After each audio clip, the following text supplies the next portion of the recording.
The society does not want you to be powerful. It wants you to be a well-behaved, predictable robot. They have deeply conditioned you to feel guilty, to feel weak, so that you can remain easily manageable. Look at your life. You have become a mere imitation, a carbon copy of someone else's expectations.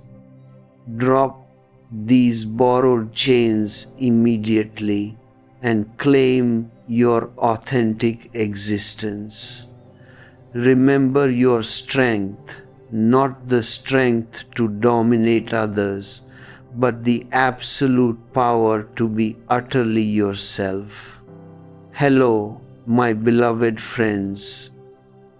I look into your eyes and I see a deep, silent yearning. I see an incredible potential that has been locked away, buried under layers of fear, guilt, and social expectations.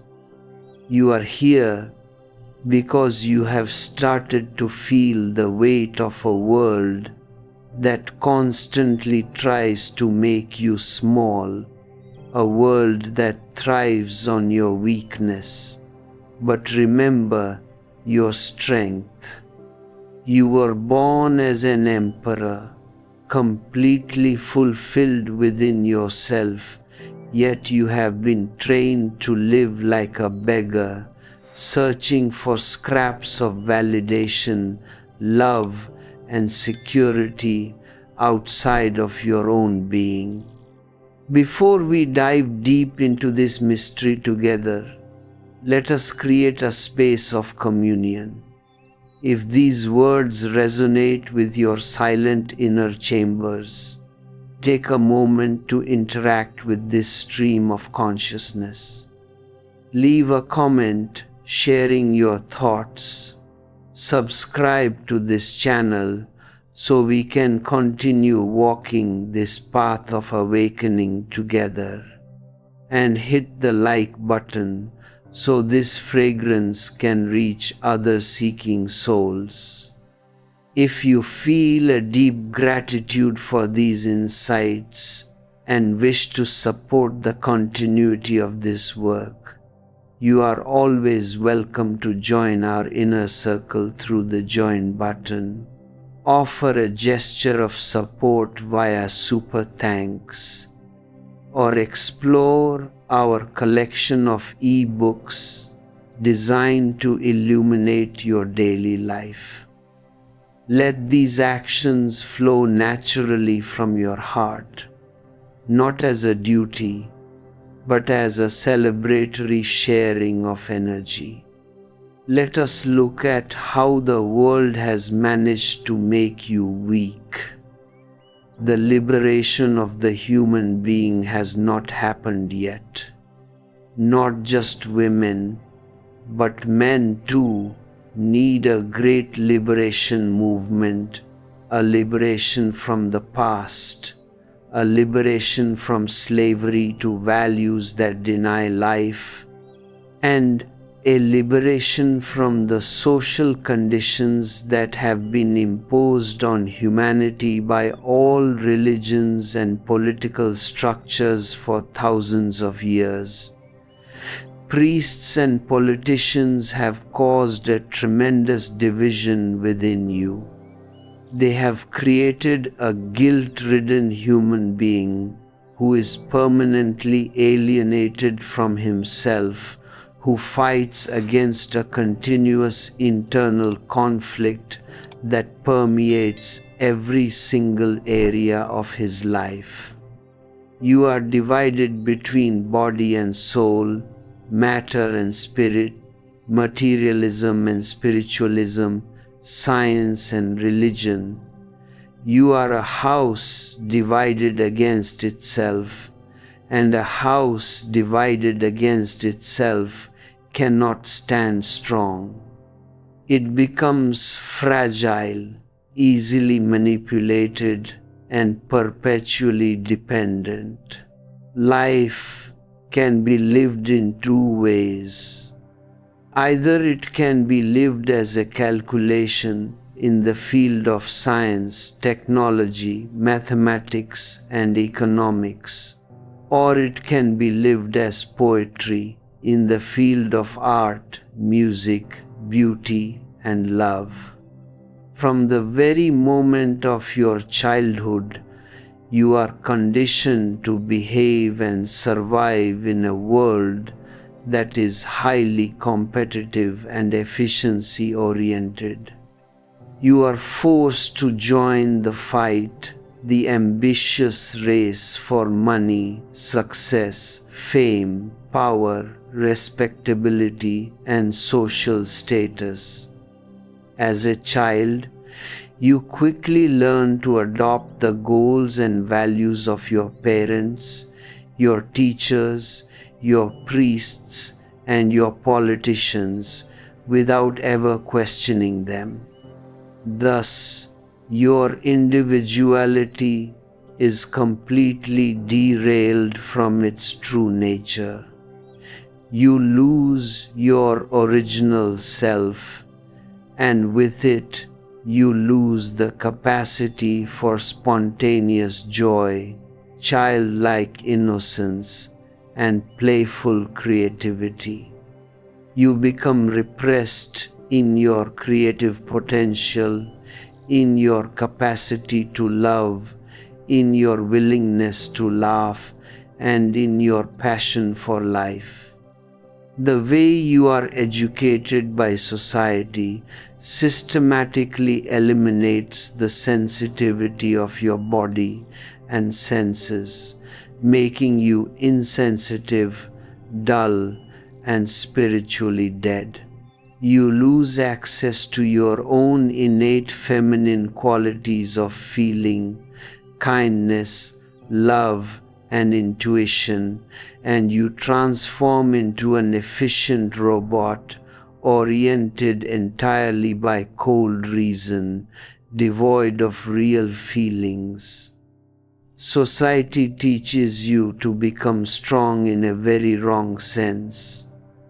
It tells you that being strong means suppressing your softness, your openness, your love, and your compassion.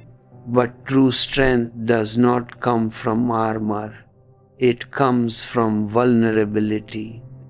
Every human being has an inner woman within themselves, an unconscious or semi-conscious feminine part that has been denied and repressed for thousands of years. To be whole, you must recognize the transforming power of meditation and awareness. Meditation is the catalyst that sets the inner growth process into motion and speeds it up. It makes you an integrated whole by creating a perfect balance between your male and female parts. It teaches you how to live and enjoy life in its multidimensional beauty, in a healthy equilibrium between body, mind, and soul, between matter and spirit, between your exterior world and your interior reality. Look at the deep crisis of modern man. We are standing on the threshold of a great global crisis that threatens the entire planet. And the question arises, what now, Adam?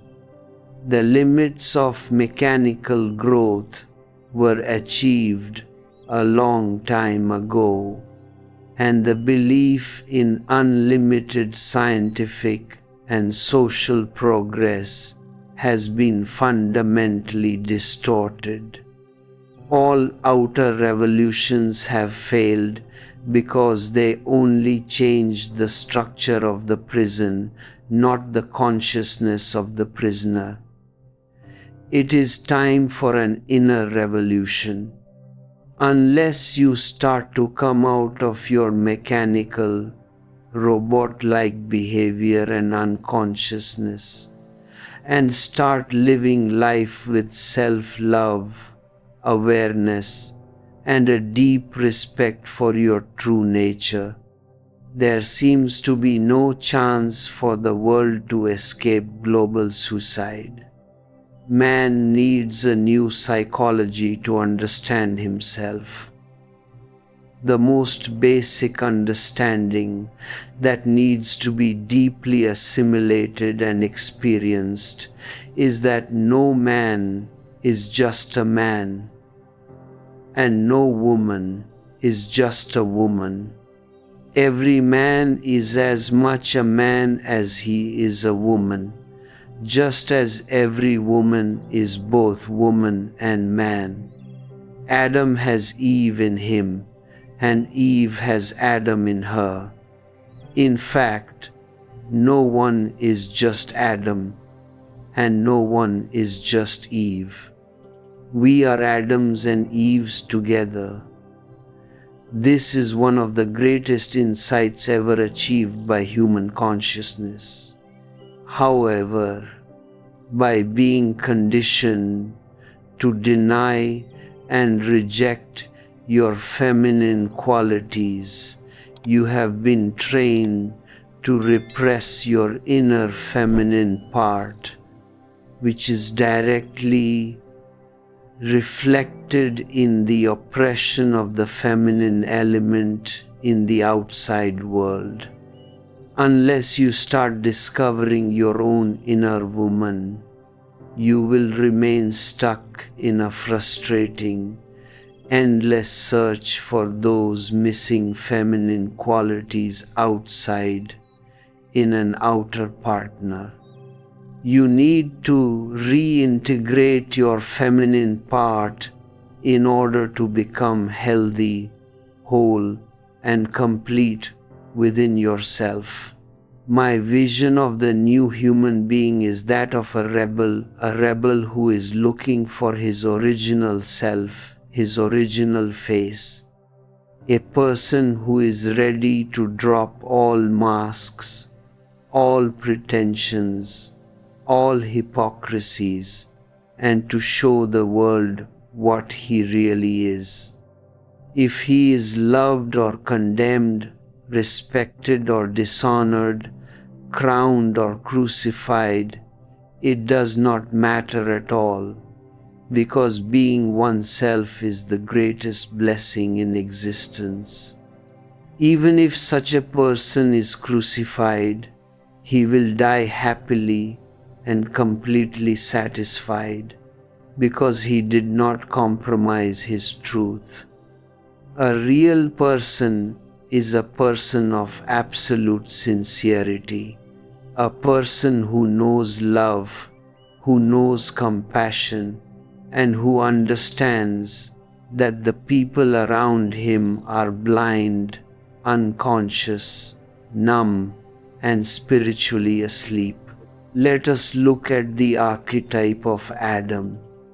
Adam was the first man, not the first man in historical fact, but the first man who dared to say no. Before him, there may have been millions of others, but they lived in total compliance, without an independent consciousness, so history could not record them. They had no distinct identity. Adam said no to a command. Of course, he suffered for saying this, and he was expelled from the garden of passive happiness. Every human being is like Adam. Every childhood takes place in a certain Garden of Eden, where the child is as happy as the animals, as happy as the primitive trees, and as happy as nature itself. Have you ever noticed a small child running through the trees or playing on the beach? It is because he is not fully caught in human conditioning yet. The child's eyes, although clear, are still unconscious of the social traps. But eventually, every child has to leave the Garden of Eden. This is the real meaning of the expulsion from paradise. You become conscious when you eat the fruit of the tree of knowledge. You become an independent individual, a separate mind. The truth is not that Adam was cast out once upon a time, thousands of years ago. The truth is that every single person is cast out of paradise again and again during their own growth. Every child has to be thrown out of the garden of unconscious comfort, because that is part of structural growth. The pain you feel is simply the pain of growth. You have to lose your unconscious childhood innocence to gain it back again consciously as a mature sage. This is your burden, your destiny, your anguish, and your ultimate freedom. This is both your greatest problem and your supreme greatness. Why is it that you are never completely satisfied with who you are and with what existence offers you? You are always looking for something better to do, looking to be someone different, always wanting more, especially when you see that someone else has what you think you lack. The neighbor's grass always looks greener. Why is this illusion so deeply rooted in the human mind? It is because you have been fundamentally confused by your upbringing. You have been directed to go where nature never intended you to go. You are not moving toward your own natural potential. You are trying to be what others wanted you to be. And that can never result in true satisfaction. When there is no satisfaction within, cold logic tells you, maybe it is not enough, go gather more of it. So you run after more money, more power, more status, and you look around at others. Everyone walks out into the world wearing a beautiful, smiling mask that demonstrates happiness purely to deceive each other. You also go out with a mask so that others will think you are happy, while you look at their masks and think they are happier than you.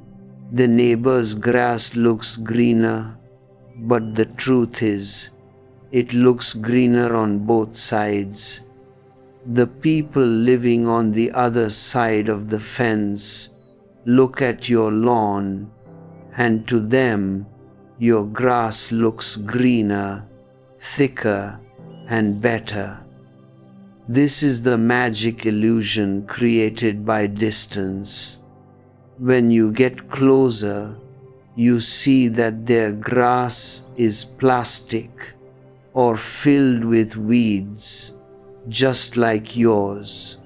However, people deliberately keep their distance. Even friends, even lovers, keep a certain distance from each other because getting too close is dangerous. Closeness reveals your hidden reality. It shatters the beautiful mask. Since you have been misguided from the very start, anything you do in the outside world will only make you remain unhappy. Nature has no notion of money, otherwise dollars would have grown naturally on trees. Money is a pure invention of man. It is a useful tool, but it is also highly dangerous when it becomes an obsession.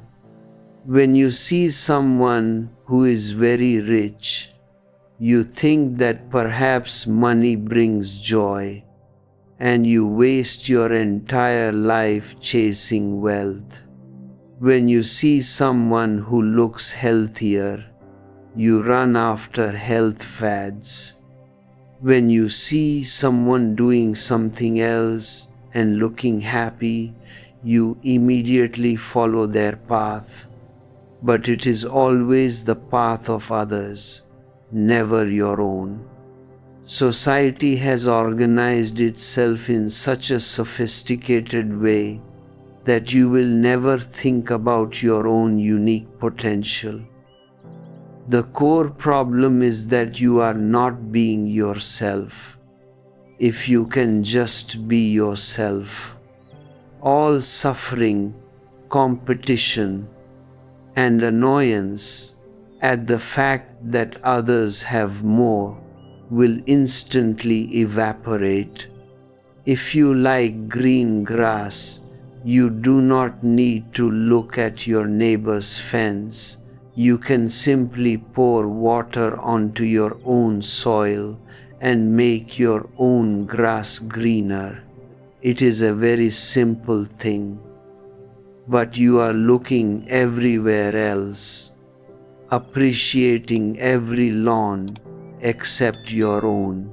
You have to be deeply rooted in your own potential, whatever it may be, and no one else should give you directions or guidance. Others should only help you to go wherever your own nature is taking you, to support whatever you are already making of your life. If this happens, the world will become unbelievably pleased and rich. I have never felt any discontent even during my childhood, for the simple reason that I never allowed anyone to deviate me from what I was doing or what I was trying to be. I stood firm in my own space. It was incredibly difficult, and the difficulties continued to grow as I grew, until the whole world seemed to stand against me. But it does not bother me in the slightest.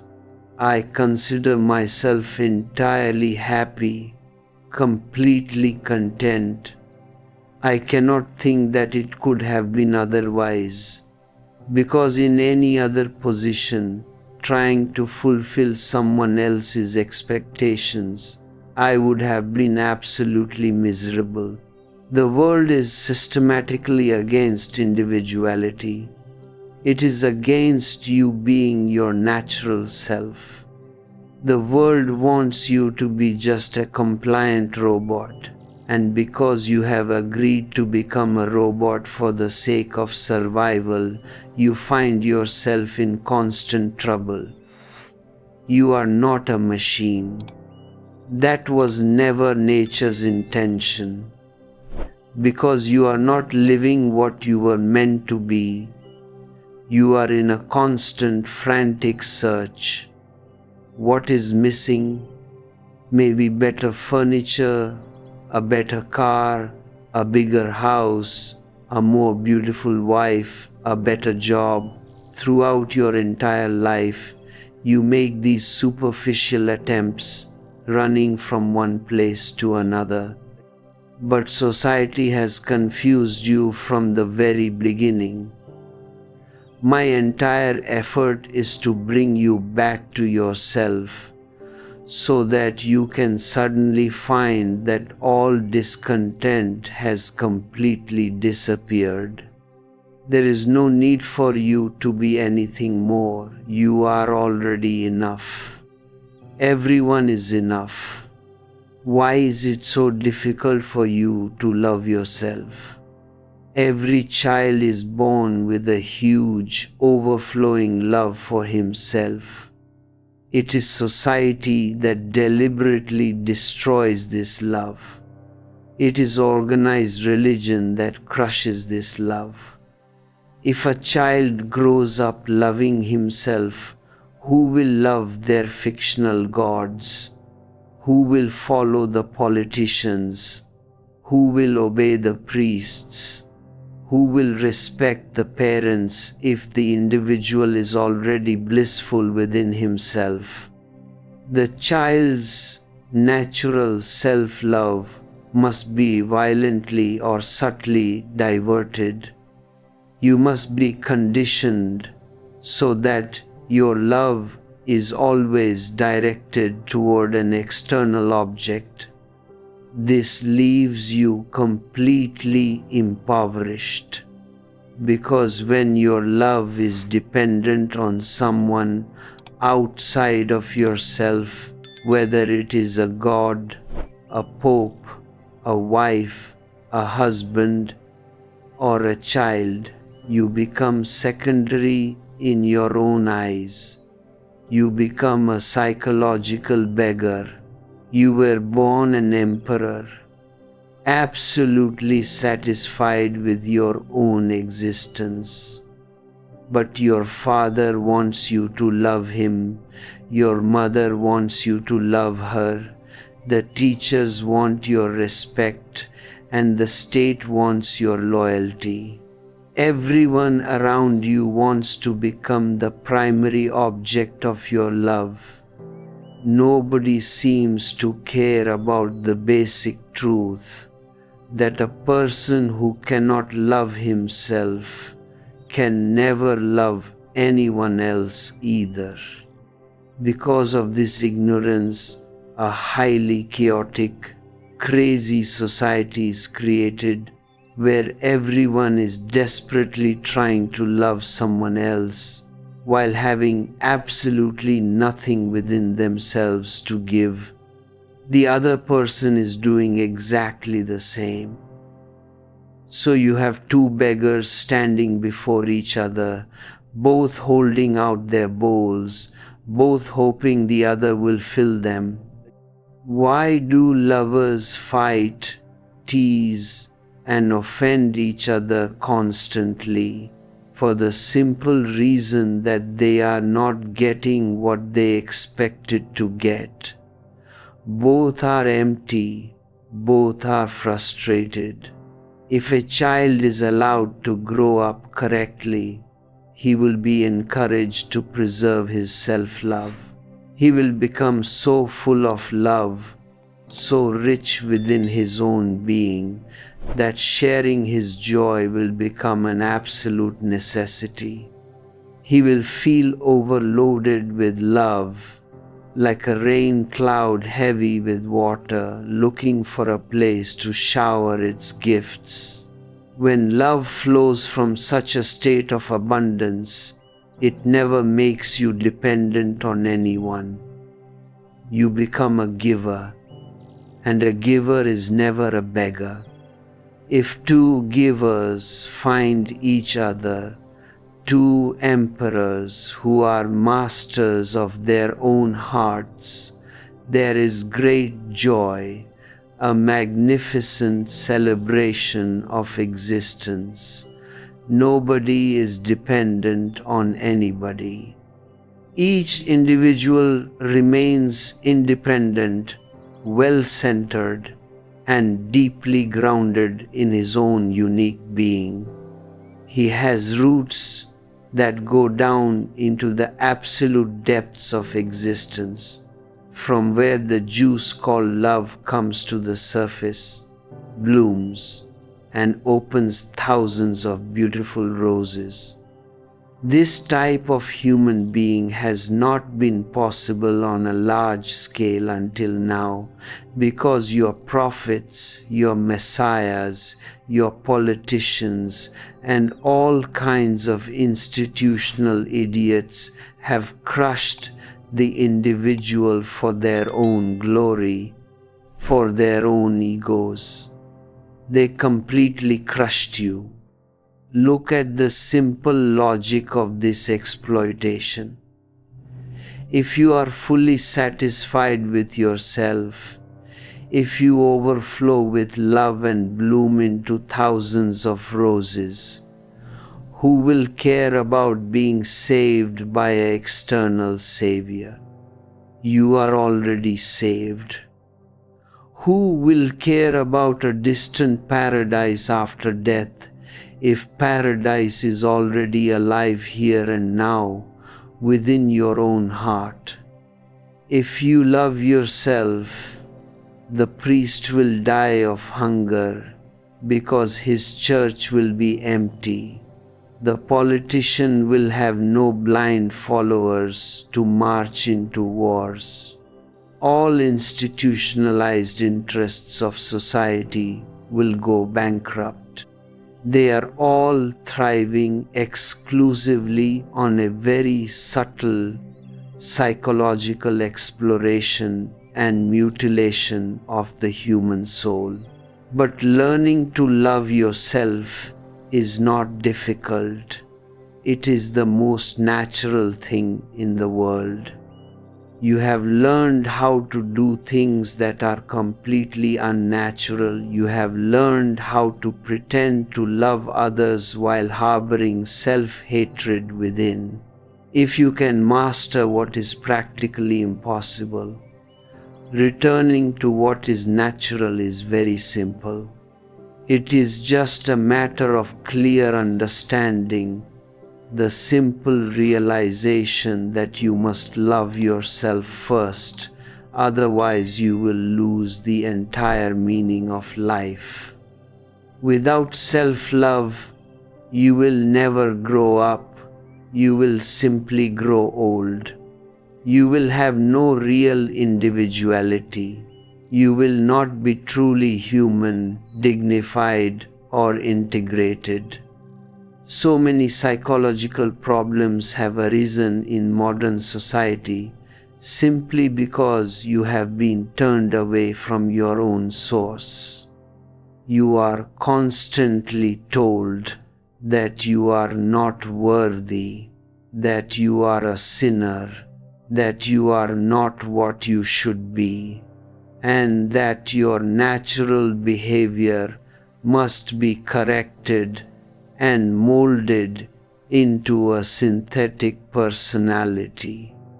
Look at what they do in Japan with trees. They take a tree that has the potential to grow 30 meters high into the stars, and they put it into a bottomless pot. As the roots try to grow deep into the earth, they constantly cut the roots. They clip them back systematically. The tree gets old. Its trunk becomes wrinkled. It looks like an ancient giant, but its height is only 15 centimeters. The Japanese think this is a beautiful art form, bonsai. I tell you, it is murder. Pure, calculated murder of a living spirit. The tree looks old, but it never truly grew. It was prevented from fulfilling its magnificent potential. This is exactly what has been done to you, to your consciousness, by society. They put you in a bottomless pot of dogmas, rules, and restrictions, and whenever your roots try to grow deep into your own natural intelligence, they clip your roots. They call it education. They call it morality, they call it civilization, but it is simply the bonsai creation of the human soul. Self-love is the most basic need for human growth, and that is why I teach you to be naturally selfish. Selfishness is an intrinsic part of nature. All your religions teach you to be altruistic, to sacrifice yourself for some stupid, abstract idea. Sacrifice your life for the flag, which is nothing but a rotten piece of colored cloth.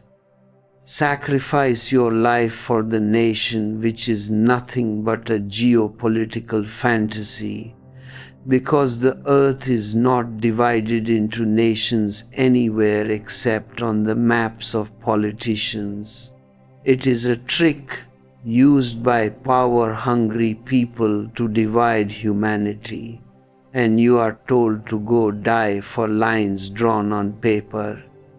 You are told to die for religions, Christianity, Hinduism, Islam, Buddhism. They trap your mind so completely that if you die for the nation, they call you a glorious martyr.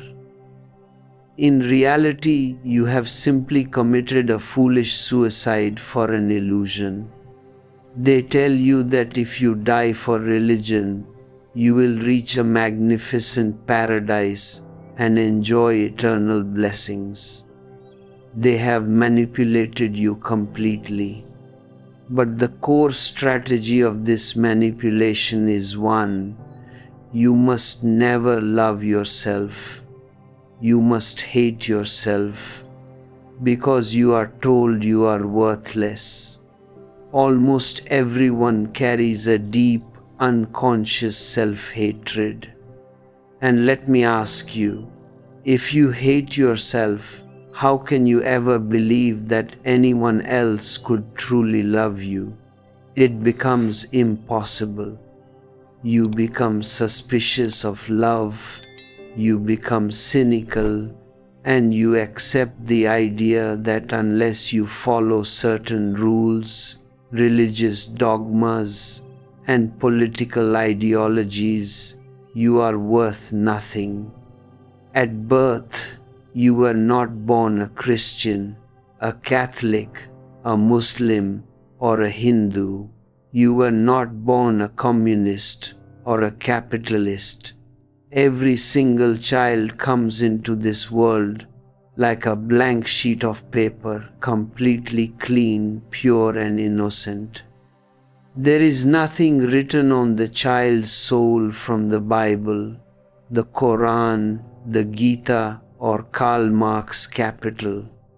The child arrives with the utmost innocence, but that very innocence becomes its biggest problem because everyone around the child behaves like a wolf. The wolves are hiding behind the faces of parents, priests, politicians, and teachers.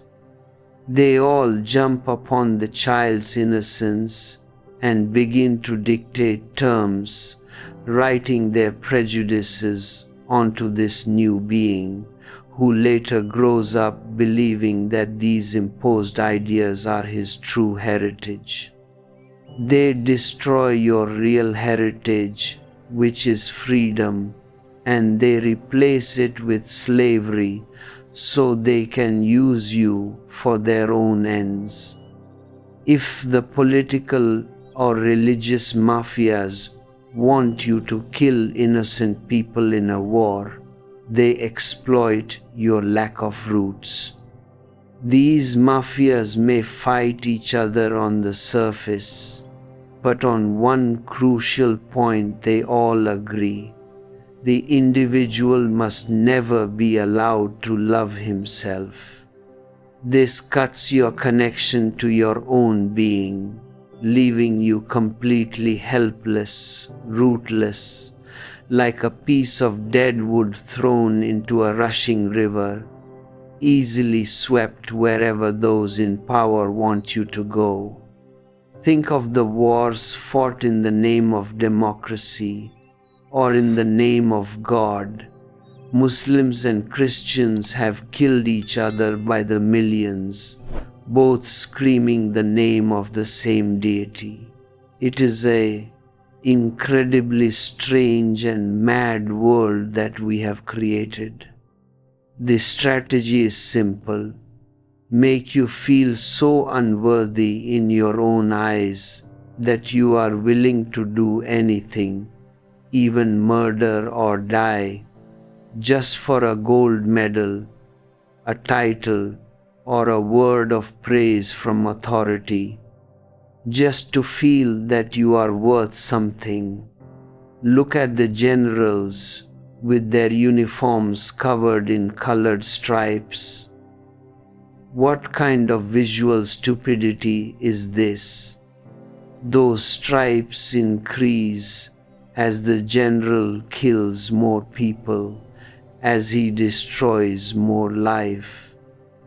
Anyone can buy colored ribbons and attach them to a shirt, but they would look silly. Don't these highly respected generals look silly? Yet they are treated as great heroes. And what did they do? They murdered thousands of human beings. Society rewards its killers. But has anyone ever seen a society reward its real lovers? No. Lovers are always damned, persecuted, and hidden in darkness, because love is a dangerous rebellion against the cold, mechanical structure of society. Therefore, the institutional interests must divert you from love, and they have succeeded for millions of years. You continue to feel a deep complex of inferiority and indignity because you are incapable of fulfilling all the unnatural requirements demanded of you. And through your sense of failure, the messiahs and the politicians grow bigger and bigger. They promise to save you, but no man can save another man. You have been prevented from learning how to swim in the ocean of life, and on your own you are drowning. Politicians give you false hopes that poverty will disappear, while poverty continues to grow. In one part of the world, thousands of people are dying of starvation every single day, while in another part, millions are suffering from obesity and diseases caused by overeating. Does anyone think this world is normal? It is completely insane. All of this madness has happened in the name of altruism and sacrifice. That is why I want you to become absolutely selfish. Love yourself, be yourself, and refuse to be confused by any priest, politician, or educator. Your first and highest responsibility is not to a religion, nor to a country. Your first responsibility is to your own unique being. If you love yourself and take care of your own consciousness, your intelligence will reach its absolute peak, and your love will naturally overflow. The true philosophy of natural selfishness will make you genuinely caring, because you will have so much joy to share, so much love to give, that the act of sharing will become your ultimate celebration. Real care for the world can only be a byproduct of self-love. The fact that you do not love yourself makes you feel incredibly weak, because love is the psychological food that defines your inner strength. Without it, you avoid responsibility and try to place it on someone else's shoulders. You say, God is responsible, fate is responsible, society is responsible, or Adam and Eve are responsible. Look at the foolishness of dumping your life's responsibility onto a mythical snake from millions of years ago. Snakes do not even have ears. They cannot hear. So how could they speak and persuade anyone? But you avoid responsibility because you fear it. Remember, if you are not responsible for your own life, you can never be a real individual. Dodging responsibility is the destruction of your soul. But you can only accept full responsibility when you have a tremendous, unconditional love for your own existence. I accept my responsibility and I rejoice in it completely. I never dump my responsibility onto anyone else, because to do so means losing my freedom, becoming a slave at the mercy of others. All that I am entirely and solely responsible for it, and this gives me a massive, unshakable force. It gives me deep roots and perfect balance. I want you to come home to yourself, to respect your own life, and to feel the magnificent pride that existence needs you exactly as you are, otherwise you would not be here. Rejoice in the fact that existence cannot happen without you. You are given a rare opportunity, a life with enormous treasures hidden within you, treasures of beauty, ecstasy, and absolute freedom. To understand this freedom, you must see the beauty of an individual who can stand completely on his own 2 feet. When you are integrated, whatever happens in the outside world, whether it is joy or sadness, whether it is life or death, you remain unmoved, centered in your own source. You become capable of enjoying not only the peaks of life but the absolute depth of death as well. Look at the historical example of Socrates. He was punished by his society because he was a true individual, and a mediocre society can never forgive a man who refuses to let anyone dominate his mind.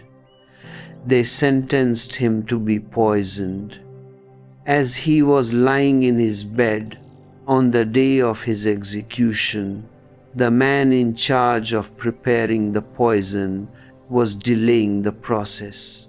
The sun was setting, the court had appointed the exact hour, but the executioner was late. Socrates, instead of being grateful for a few more minutes of life, instead of crying or praying for mercy, asked the man why there was a delay. The executioner could not believe how someone who was about to die could be so concerned with the exact timing of his own death. The truth was, the executioner loved Socrates.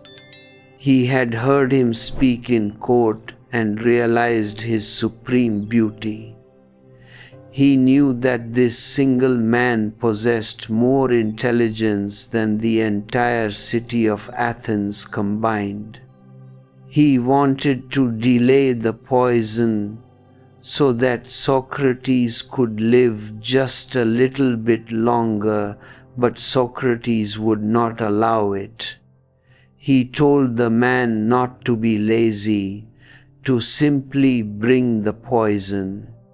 The executioner, while handing him the cup, asked him why he was so excited, why there was so much splendor in his face and so much inquiry in his eyes, when death was standing right before him.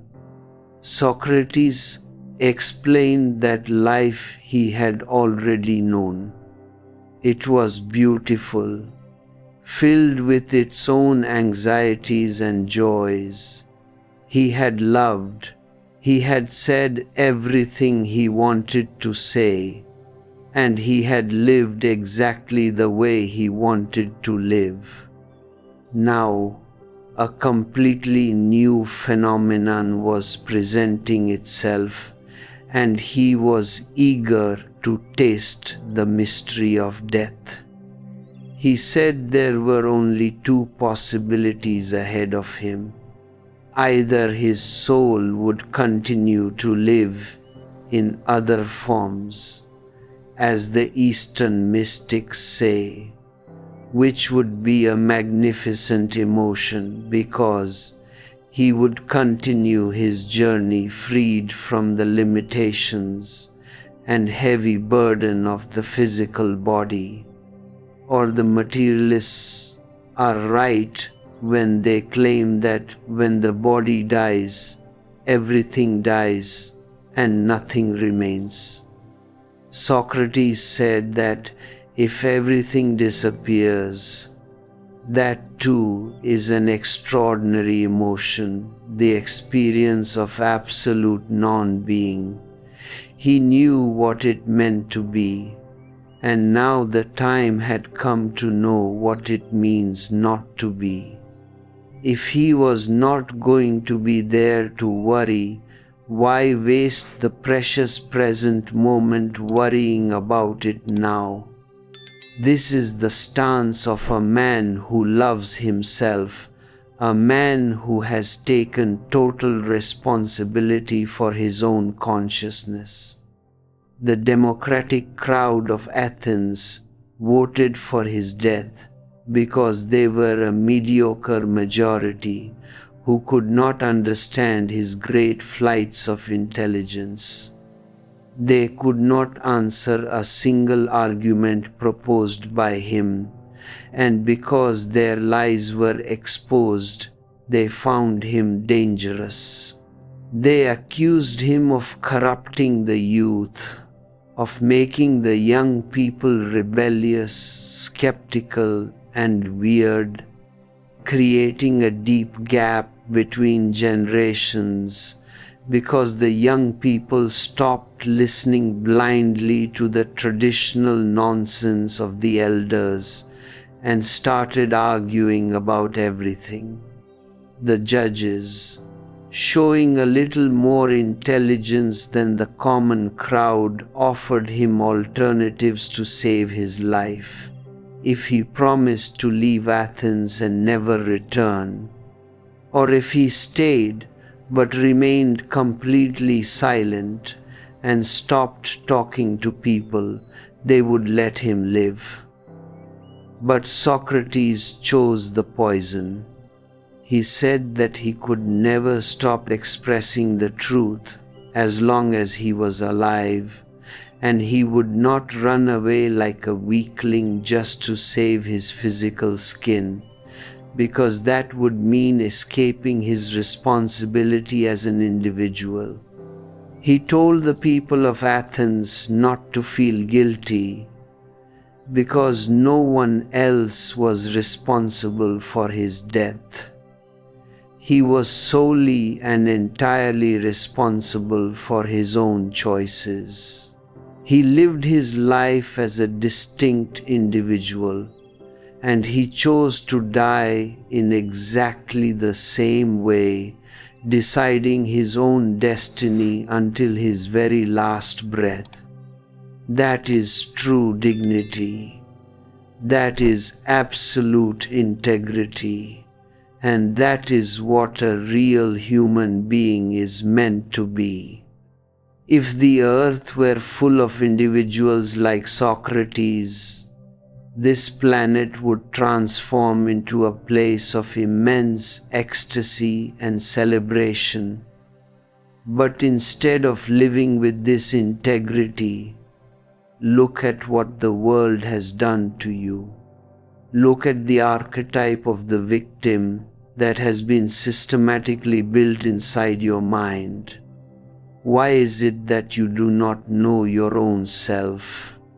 Knowing oneself should be the easiest, most spontaneous thing in the world, yet it has become the most difficult, almost an absolute impossibility. What went wrong within your psychological structure? The capacity to know is right there inside you, but it cannot turn inward because a deep split, a profound schizophrenia has been forced upon your being. Society has turned you into a broken house, divided against itself, and the strategy they use is very simple to understand. Society provides you with artificial ideals of how you should be. They reinforce these future ideals so deeply in your consciousness that you become completely obsessed with the ideal how you should be, and you completely forget the immediate reality of who you are. Your eyes are constantly facing a distant, fictional future, and because your gaze is fixed on what you ought to be, you can never turn your attention inward to face what is. You have become trapped in the language of duty, obligation, and guilt. I must do this. I have to be that. But reality knows absolutely no duty and no obligation. Reality only knows being in the present moment. A rose is a rose, and a lotus flower is a lotus flower. The rose never spends its nights crying because it cannot become a lotus, and the lotus flower never undergoes psychoanalysis trying to fix its identity to match a rose. They are perfectly healthy and beautiful because they simply live in their own reality, anchored in what is. Only man has been driven mad by ideals. You are divided against your own being because should and be are ancient structural enemies. You can never be anything other than what you are right now. And the moment you let this truth sink deep into your heart, all the imposed ideals of priests and politicians automatically disappear. When there is no ideal, there is no division. When there is no division, your eyes naturally return to the here and now, and you become completely present to your own truth. This unity is the first essential step towards self-knowledge, but it requires you to undo years of civilizing efforts and social conditioning. You have been taught to pretend, to act, to wear masks every single moment of your existence. For example, you find yourself feeling sad. Instantly, your entire conditioning jumps up and says, "You must not be sad. Sadness is bad. It is wrong. You have to look happy. You have to smile. You have to laugh." The moment you listen to that voice, the internal division is created and your suffering multiplies.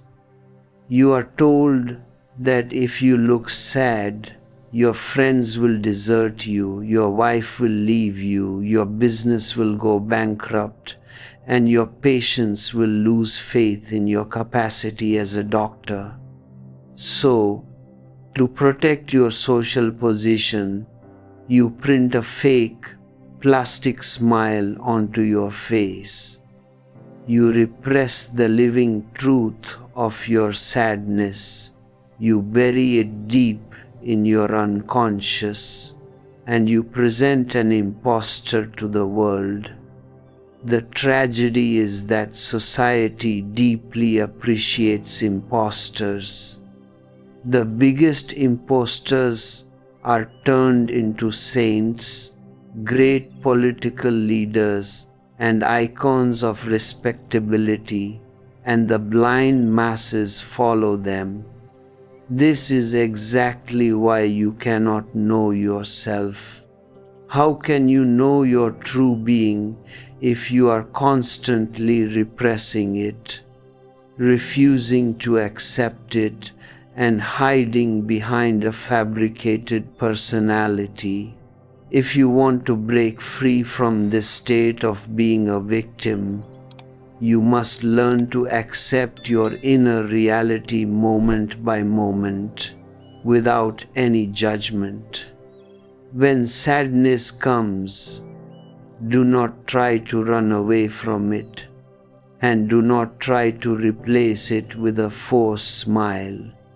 Stop saying, "I am sad," because that formulation implies that sadness is a separate object that has attached itself to you. Instead, recognize the fact and declare, "Right now, I am the sadness." Become one with that feeling. Live it with absolute authenticity, and allow yourself to sink into its depth. You will be completely surprised to find that when you stop fighting your sadness, when you stop trying to be something else, a miraculous door opens within your being. The moment the internal division fades away, conflict ceases. When there is no ideal of happiness to measure yourself against, there is no more effort and no more tension. You simply relax into what is, and that total relaxation brings a profound sense of grace, unity, and a unique, silent joy. All your psychological pain exists exclusively because you are divided against yourself. Pain means internal division, and happiness means the absolute absence of division. It sounds paradoxical to the logical mind that by accepting sadness you become joyful, but this is the ultimate law of consciousness. You must experience it to understand it. But remember, you must not accept sadness with a hidden motivation, thinking that if you pretend to accept it, joy will quickly arrive as a reward.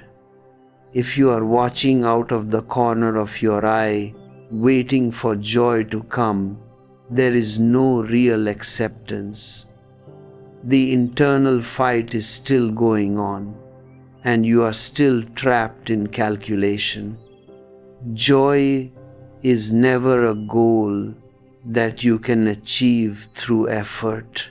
It is always a natural byproduct of inner unity and uniqueness. You must remain united with whatever is your truth in the present moment, without any purpose or motivation. If the next moment brings anger, you must accept that anger completely. If the moment after brings fear, you must accept that fear in exactly the same way.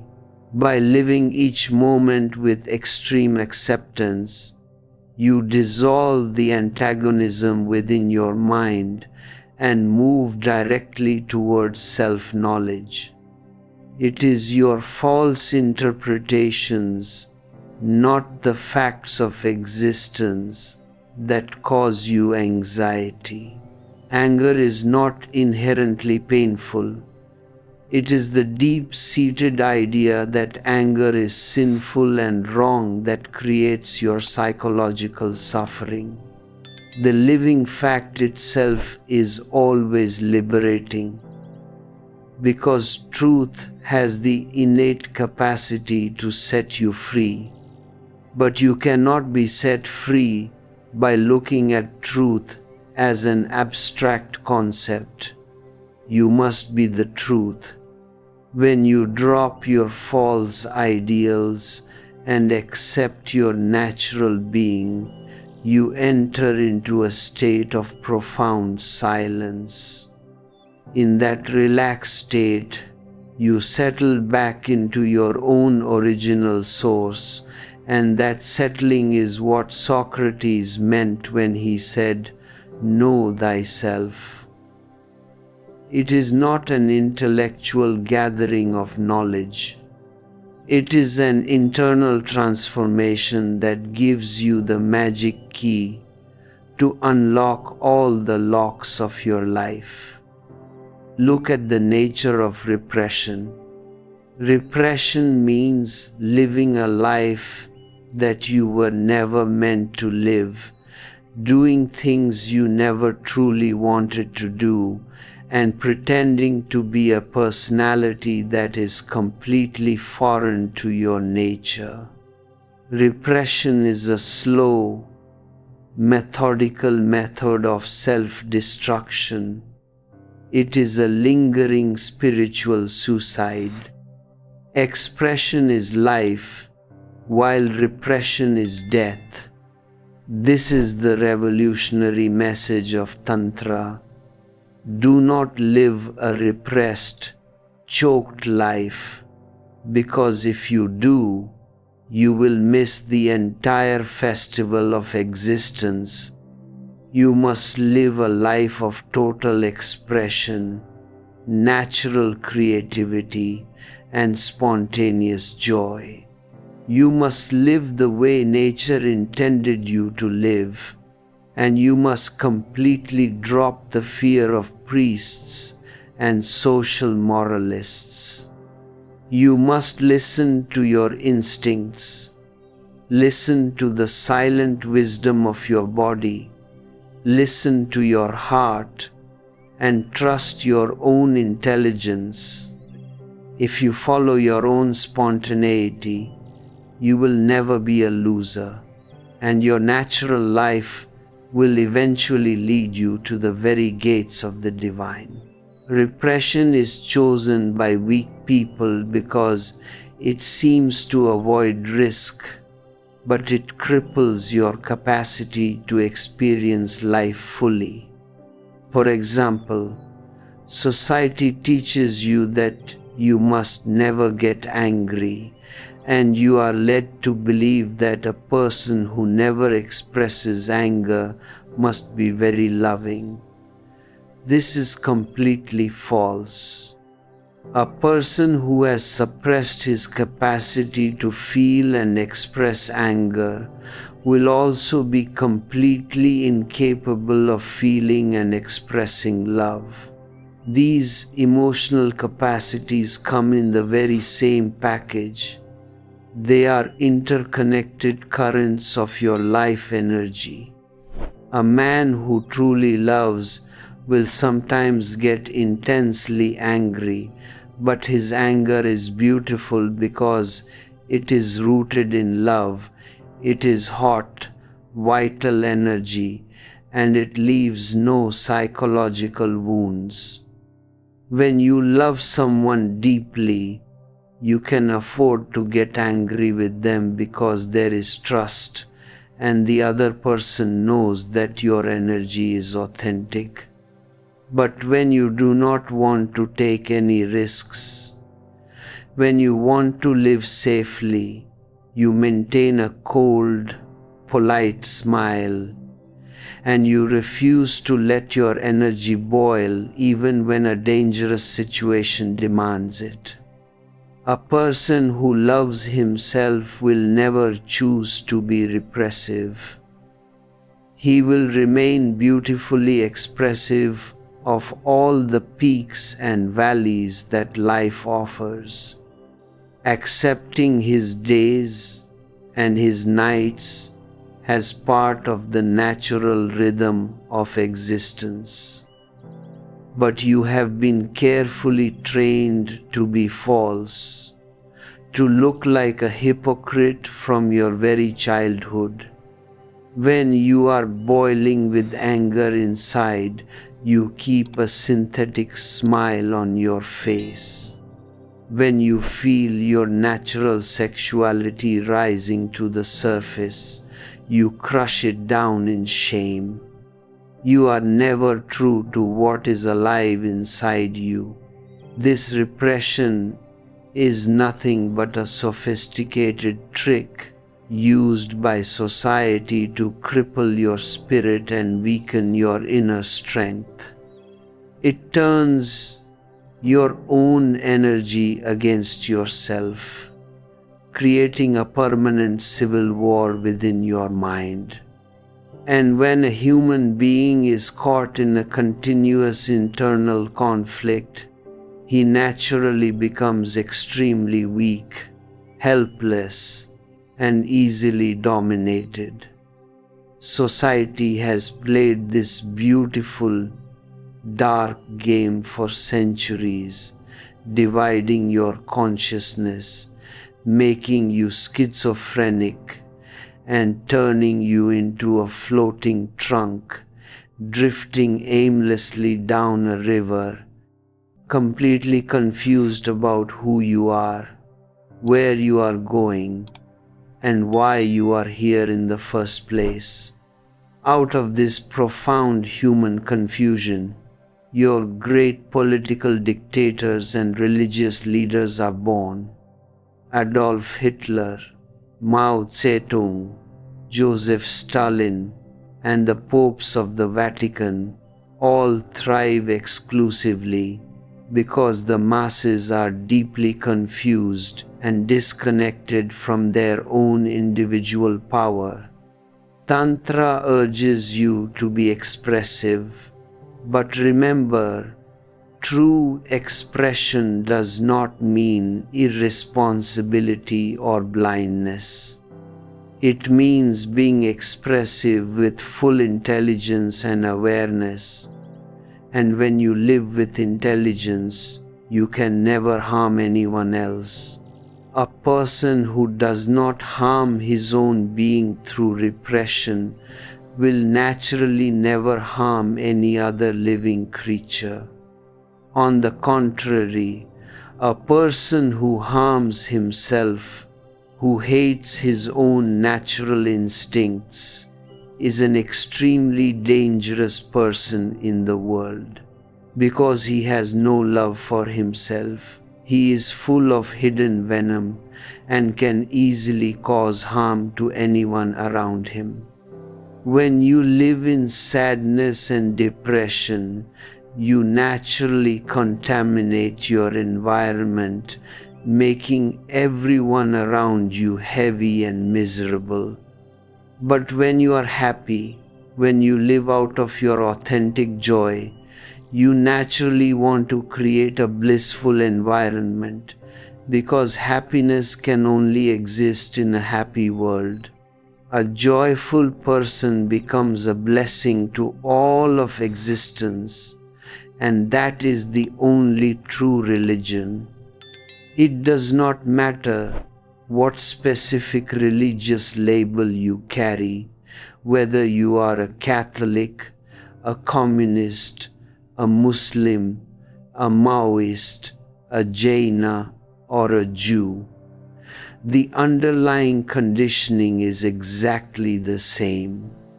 Catholics may do it in a more systematic, scientifically sophisticated way, having spent thousands of years mastering the psychological manipulation of children.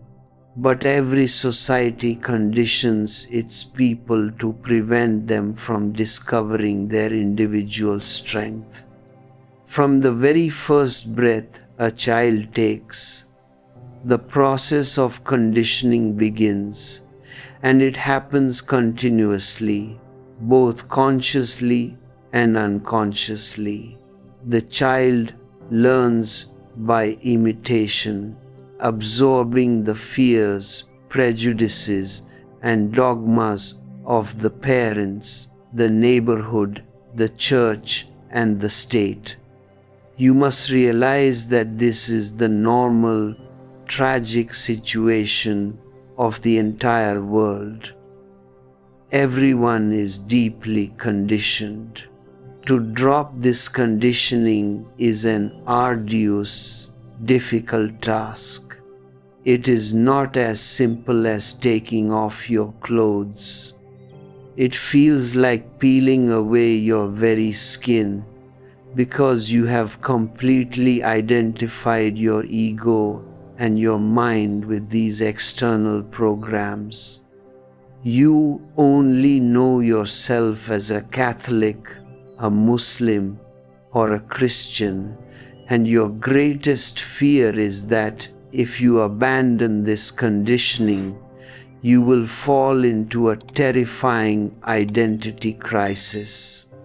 But if you are brave, if you possess the courage to walk with me, it is absolutely possible to dissolve these chains. My invitation to you is completely unconditional. Join the dance. Stop being a mere spectator of life, and let us remove the accumulated garbage of the past from your consciousness. I cannot hand you God or give you an object called truth, but I can help you discard the illusions that block your view, so that the natural spring of your innocence can begin to flow once again, and paradise can be recovered within your own heart. Modern man is suffering intensely, not because of his personal sins, as the religious preachers love to tell him, but because of the accumulated sins and pathological errors of centuries. We have reached an absolute upper limit where the human mind is falling apart under the weight of its own historical contradictions. At this point in human history, you no longer have the luxury of remaining the same. Either you must totally transform your vision of life through an inner revolution, or you will commit global suicide. The political leaders, driven by the mechanical momentum of the past, are continuously preparing for this total destruction, building mountains of atomic and hydrogen bombs. Even the poorest countries, where people are literally dying of hunger, are eagerly joining this absurd race to acquire nuclear weapons, driven by a blind desire for destructive power.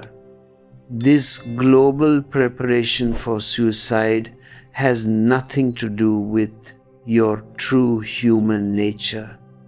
It is the ultimate byproduct of a rootless, unloving past that has systematically denied the beauty of life. Unless we drop this pathological inheritance completely and start living in the immediate present, free from duties, commandments, and artificial ideals of perfection, humanity is completely doomed. One of the greatest challenges you must face is the fact that your natural being and the intentions of the world you are born into are in direct opposition. The world does not want you to discover your soul. It wants you to be a subservient slave, a mechanical entity that can be easily manipulated by those who hold institutional power. The world tries to mold you into a predictable commodity, useful, efficient, and completely obedient. It fears your rebellion. It fears your individual assertiveness, and it does everything possible to destroy your pride and dignity, reducing you to an efficient machine. As a child grows up and becomes aware of these dark social forces, he naturally closes the doors of his being and becomes defensive out of pure fear.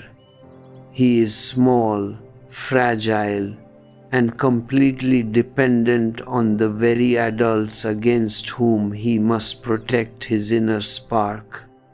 The situation is heartbreaking because his parents and teachers are often well-intentioned, but they are completely unconscious, acting as sleeping puppets in the vast machinery of social control.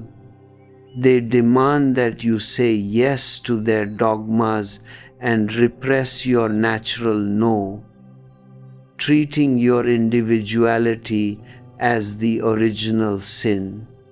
To survive in such a world, you learn to suppress your nature and become an actor, hiding your true face behind a series of approved masks. You repress your intelligence because it is safer to look ignorant, and you use friendship, love, and even prayer as defensive shields rather than as true expressions of your soul. Your laughter becomes a mechanical exercise of the lips, while your heart is weeping behind the scenes. But my vision of the new man is that of a magnificent rebel who is ready to drop all these hypocrisies, to throw away all shields, and to stand naked and authentic before the universe. It does not matter if the crowd loves you or condemns you, honors you or crucifies you, because to be your original self is the highest, most exquisite blessing in existence. Once you recognize the false as false, it falls away by itself. The connection is permanently broken, and your true being steps forward in all its honesty, sincerity, and radiant beauty. You must find the courage to undergo this deconditioning, to dissolve the false faces given to you by an insane history, and to step into the infinite freedom of the here and now. This brings us directly to another deep-seated psychological entanglement that strips away your natural strength and keeps you in a state of perpetual inner weakness. The archetype of the sun and the crushing, poisonous burden of parental expectations. Every child is born into a dense web of parental desires, unfulfilled ambitions, and deep-seated anxieties. Your parents do not look at you as a unique, independent soul who has come to bloom according to his own intrinsic nature.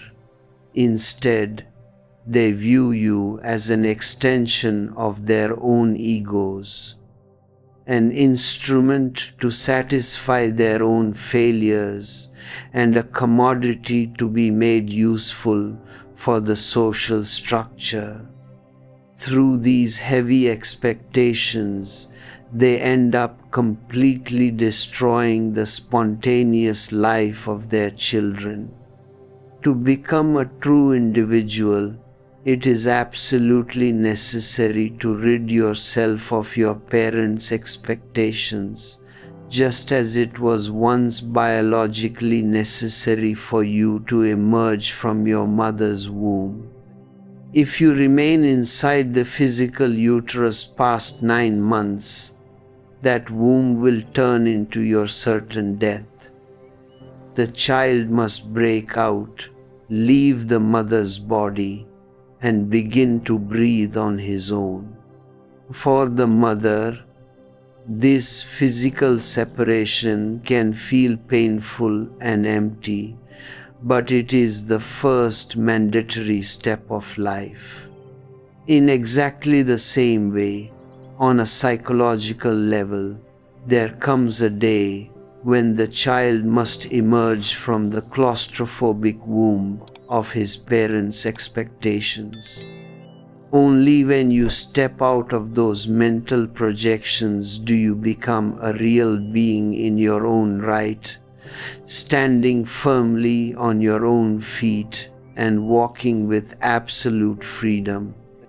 If parents were truly alert, conscious, and deeply understanding, they would actively help the child to become as free from them as possible in the shortest possible space of time.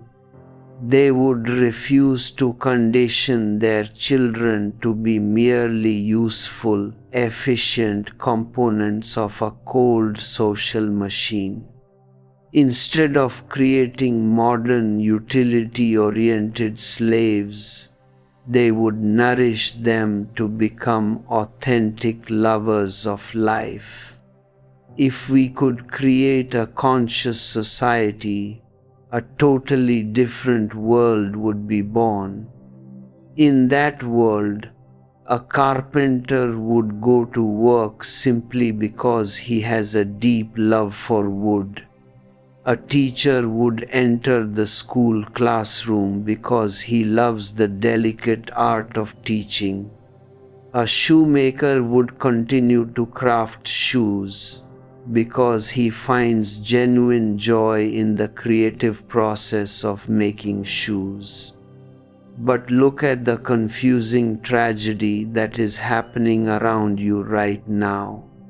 The natural shoemaker has been forced to become a surgeon, and the natural surgeon has been pushed to become a shoemaker. Both are deeply angry, frustrated, and miserable. The natural carpenter has joined the ambitious race to become a politician, and the natural politician has been left to awkwardly work as a carpenter. Both are furious at existence. Life, as a whole, seems to be trapped in a state of permanent, deep fury. You can see this fury simply by looking into the eyes of the people you meet on the street. Everyone looks tense, irritated, and filled with a silent rage. Everyone seems to be in a completely different place from where their natural potential intended them to be. The entire world is filled with misfits who are utterly dissatisfied with their lives, all because the heavy concept of social utility continues to haunt them from the cradle to the grave. Consider this story of how deeply these expectations run.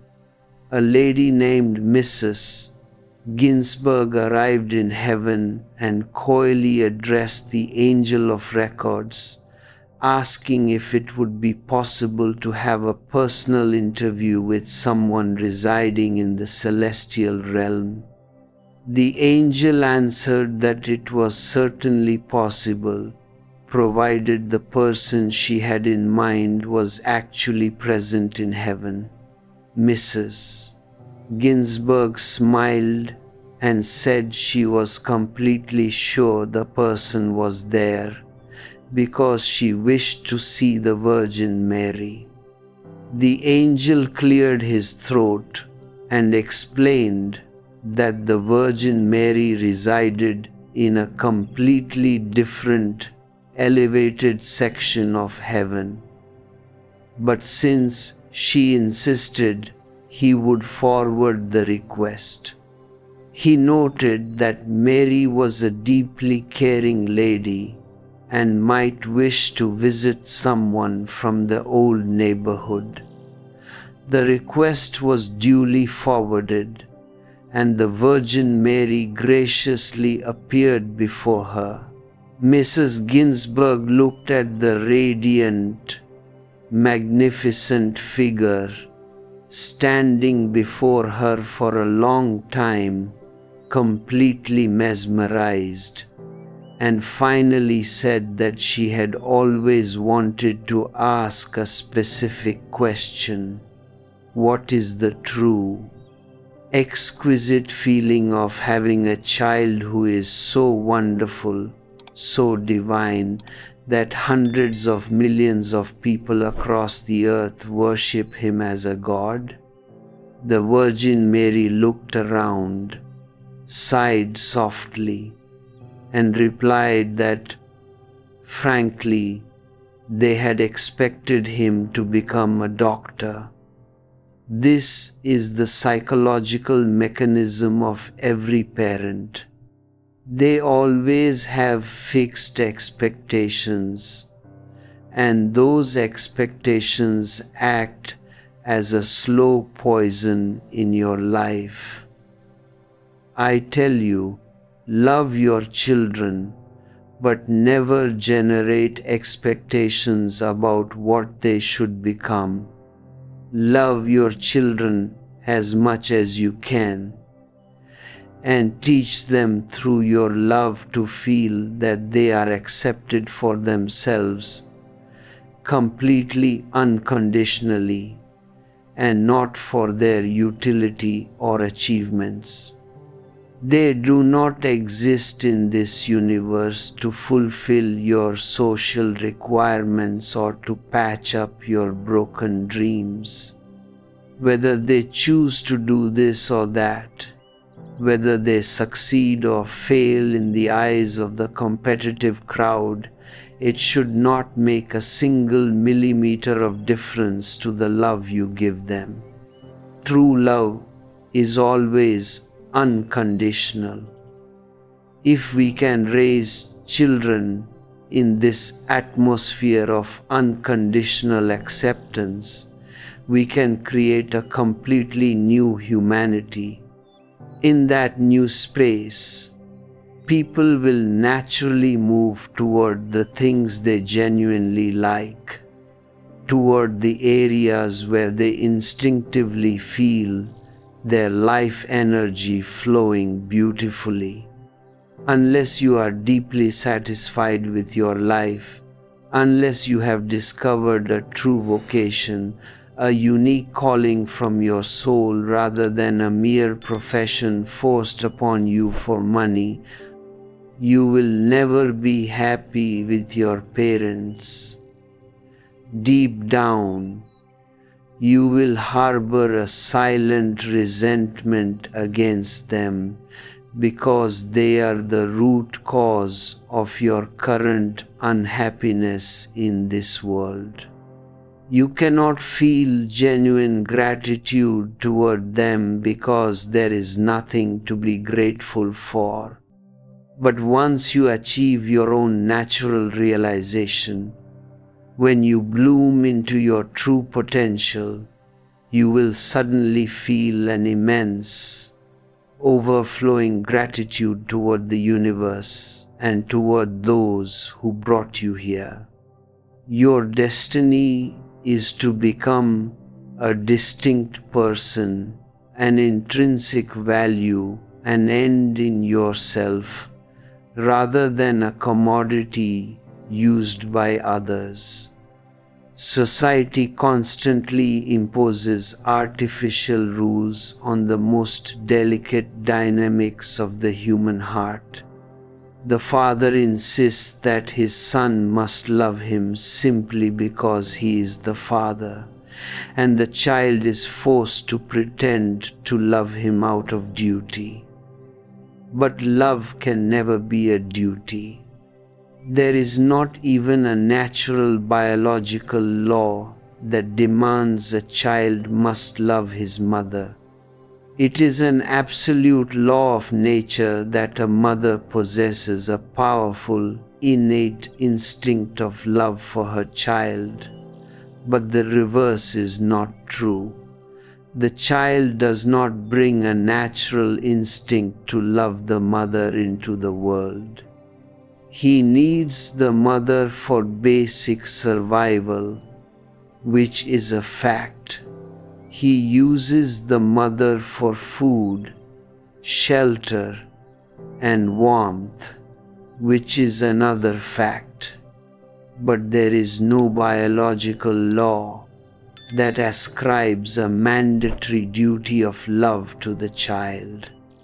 The child naturally likes the mother because she is incredibly caring, helpful, and essential for his existence, and without her he cannot subsist.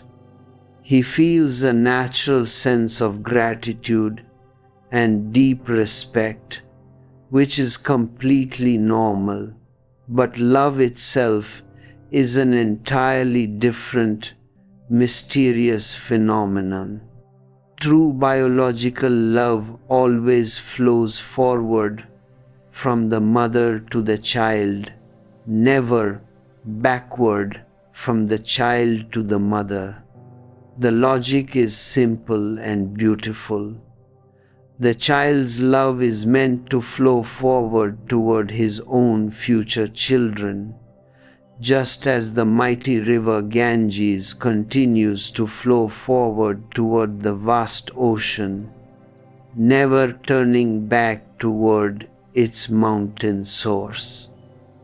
The mother is the origin, the source, and the energy of life must move forward into the new generation. Trying to force that love to run backward is a highly unnatural, manipulative act. It is a psychological distortion of a natural, biological function. But because you are told from infancy that you must love your parents, you learn to become an expert politician from the cradle. The child quickly notices that if he smiles when his mother enters the room, he is rewarded with milk, toys, and praise. So he learns to produce a fake plastic smile, a calculated distortion of his facial expressions that has no backing in his true feelings.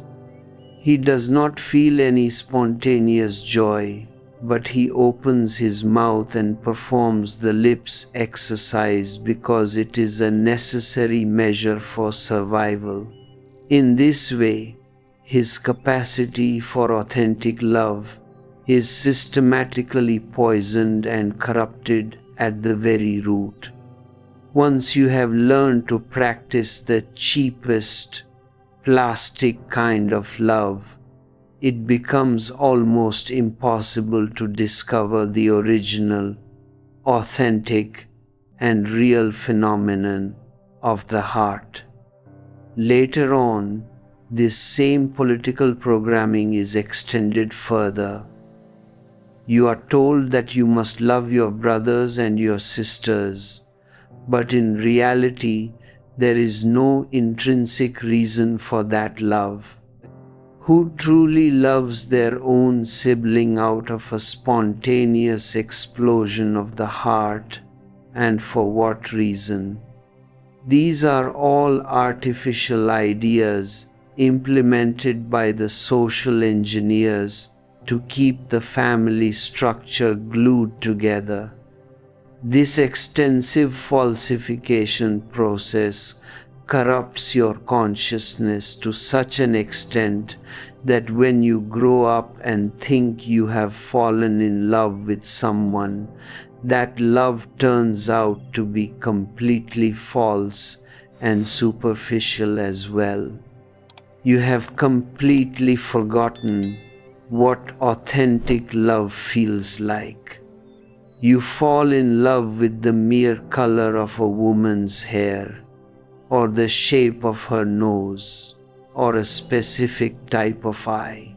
But what does the shape of a nose have to do with a deep communion of souls? After 2 days of marriage, you will not even look at the color of her hair, and after the honeymoon is over, those superficial traits become incredibly boring and monotonous.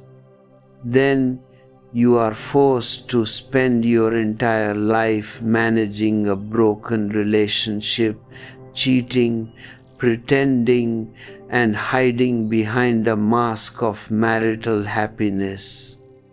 Your natural spontaneity has been completely poisoned because you were trained to fall in love with parts rather than a whole being.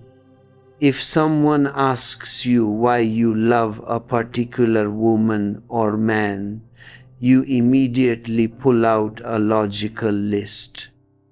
Because she is beautiful, because her eyes are enchanting, because her body has a perfect shape. This is pure nonsense. It means your love is nothing but an intellectual calculation born from the mind, not an explosion of the heart. Such a relationship can never generate real intimacy. It can never have a deep, lifelong flow, and it will inevitably run out of energy because it is entirely superficial. Love is a phenomenon of absolute mystery and transcendence. It is poetry, not prose. It is music, not mathematics. You cannot do love, you can only be love. But the societal commands of must be this and must do that weigh so heavily on your spontaneity that the natural current of love is lost. Love is never a duty, and it can never be extracted through commands. Nobody can force themselves to love as much as they can.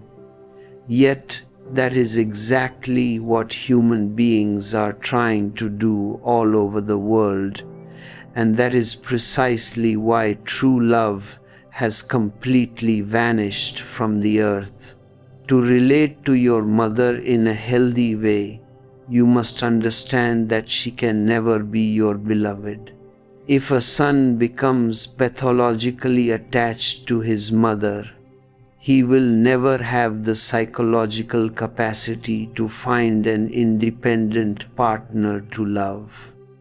Deep down, he will eventually grow intensely angry with his mother because he will unconsciously realize that it is her clinging energy that prevents him from transferring his love to another woman.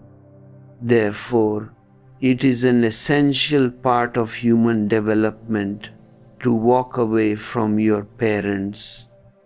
Just as you had to leave the physical uterus to save your life, you must leave your mother's psychological grip, even if it feels like a subtle betrayal of her desires.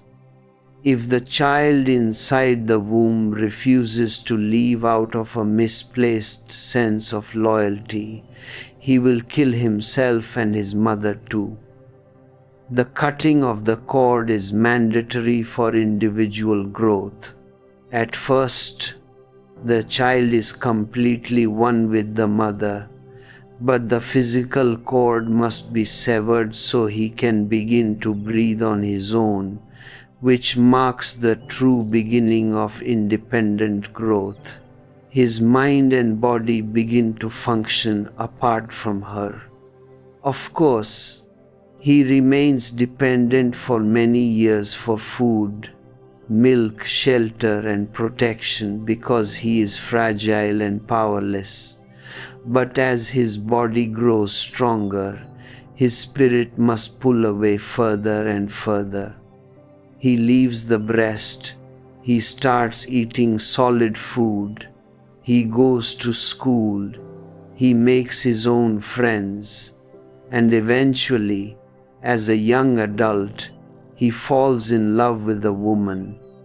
This new woman dominates his focus, and he naturally moves away from his mother. This is the natural order of life. If a mother tries to cling to her adult son, she is failing in her sacred duty as a mother.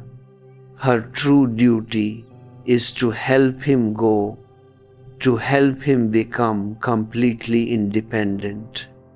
If the child continues to cling to the mother's apron strings, he is running directly against nature, like a river trying to flow absurdly uphill. It turns his entire psychological structure upside down.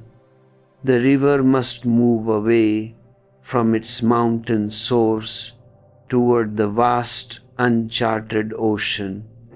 Moving away does not mean you lack love for your mother. It simply means your love must transform into a quality of deep respect, gratitude, and devotion rather than romantic or emotional attachment. She gave you a body. She brought you into this world, and you must be available to serve her whenever she is in need. But you must never confuse her with your beloved. Your true destiny is to find a woman with whom you can create an equal partnership of love, not to remain an eternal child looking for a mother substitute.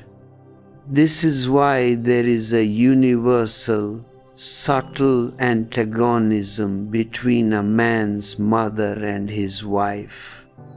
It happens all over the world because the mother unconsciously feels that this new woman has stolen her child, and the wife feels that the mother is constantly interfering with her husband's independence.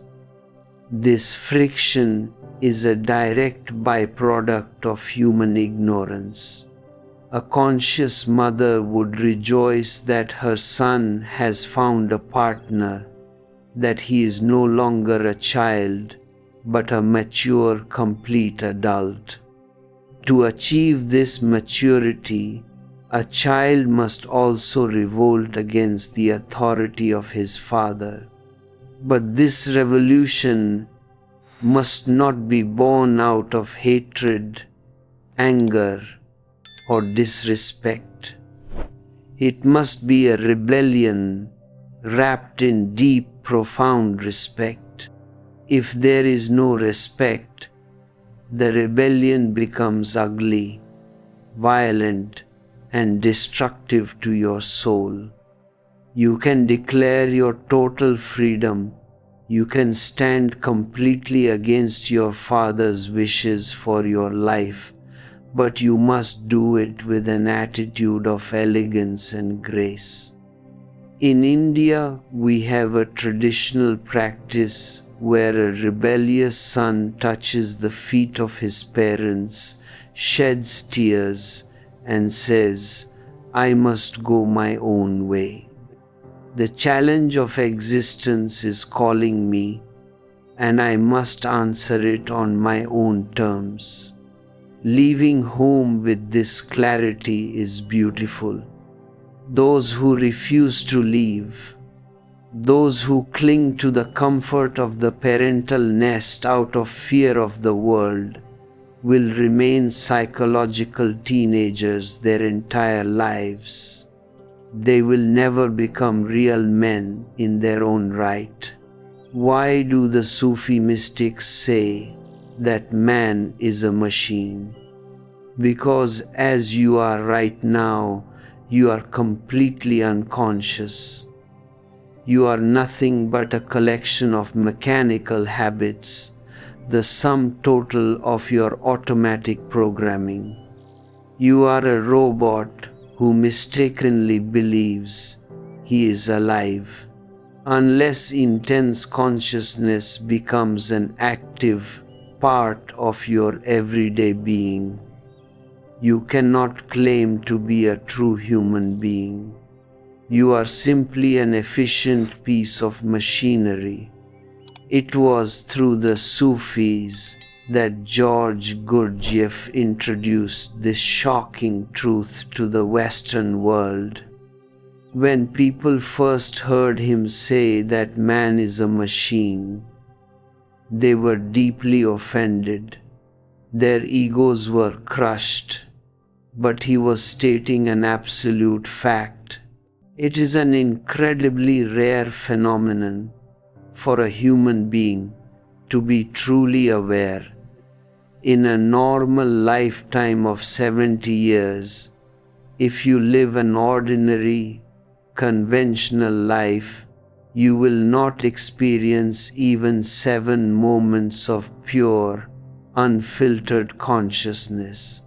And even if those rare moments happen, they are purely accidental.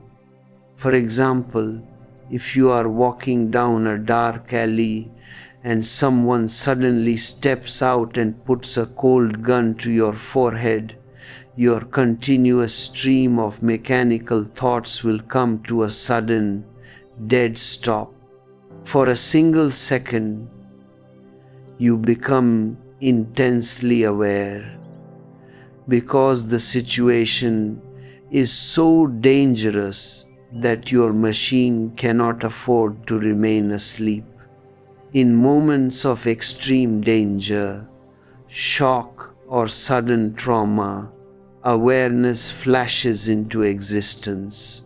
But the moment the danger passes, you immediately fall back into your deep, comfortable slumber. You are perfectly adept at performing all your daily tasks mechanically, like a sleepwalker moving through the world. Look at this story about the depth of human unconsciousness. 2 tramps were arrested and charged with a brutal murder in the neighborhood. The jury found them guilty, and the judge sentenced them to be hanged by their necks until dead. The 2 tramps remained completely unbothered until the very morning of their scheduled execution.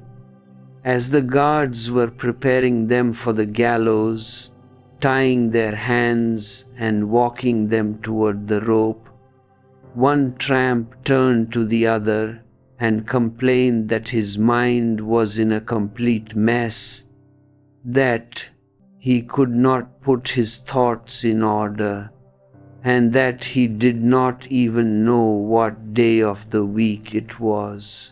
The second tramp looked at him and said that today was Monday. The first tramp snorted in irritation and exclaimed, "Monday? My God, what a completely rotten way to start the week. This is the mechanical mind." Even when the rope is being placed around his neck, even when there is no week left to live, the old habit of reacting to Monday morning jumps up automatically. The machine reacts according to its past programming. This is exactly why the Sufis insist that you are a machine. A reaction is always generated from the dead past, whereas a true response can only be produced in the living present. A response is completely spontaneous and fresh, while a reaction is just an old, dusty habit repeating itself mechanically. You can observe this mechanical loop in your own relationships every single day. Your wife says a specific phrase, and you react in the exact same way you have reacted for 20 years. Then she reacts to your reaction, and the conversation always ends up in the exact same miserable argument. You know the outcome. She knows the outcome. Everything is completely predictable, like a pre-programmed computer tape playing out its code. Consider this simple domestic scene. A little boy looks up at his father and asks how wars start. The father smiles and says that it is quite simple. Let us say, for a hypothetical example, that the United States has had a major disagreement with England.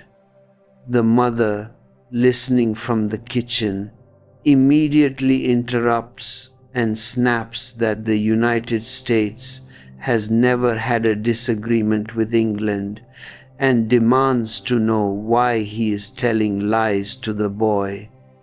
The father, visibly irritated, glares at her and says that he was simply giving a fictional example to illustrate a point. The mother snorts in disgust and says it is completely ridiculous because he is going to fill the child's head with wrong ideas. The father counterattacks and shouts that if the boy listens to her instead, he will never have a single working idea in his head for the rest of his life. As the tension escalates and plates are about to fly across the room, the little boy smiles and says, "Thank you, Mom. Thanks, Dad. I will never need to ask how wars start ever again. I see exactly how it happens. Every time you feel nervous or anxious, your hand moves mechanically toward your pocket, pulls out a cigarette, puts it in your mouth, and lights it. You have performed this action 1,000,000 times, and it happens with absolute unconsciousness. The more you repeat an action, the more mechanical it becomes, and the less awareness is required to execute it. The machine becomes highly skillful, and as its skill increases, your soul goes deeper into a state of spiritual coma. If you want to break free from this prison, you must actively learn the art of de-automatization. You must begin to introduce completely unexpected, non-mechanical actions into your daily routine. Experiment with small things. If you are late coming home from the office and your mind is busy planning the exact mechanical lies you are going to tell your wife, stop. You know that if you tell her you were stuck with extra work, she will not believe you, because she has never believed that old excuse. She has probably already called your office to verify your location. Today, break the pattern completely. When she opens the door and fiercely asks where you have been, look her in the eyes and tell her that you were with a beautiful woman making passionate love. Look at what happens. She will be thrown into a state of total shock. Her mechanical mind will be completely lost because there is no pre-programmed reaction in her memory to deal with such absolute, brutal honesty. Her machine will come to a dead stop.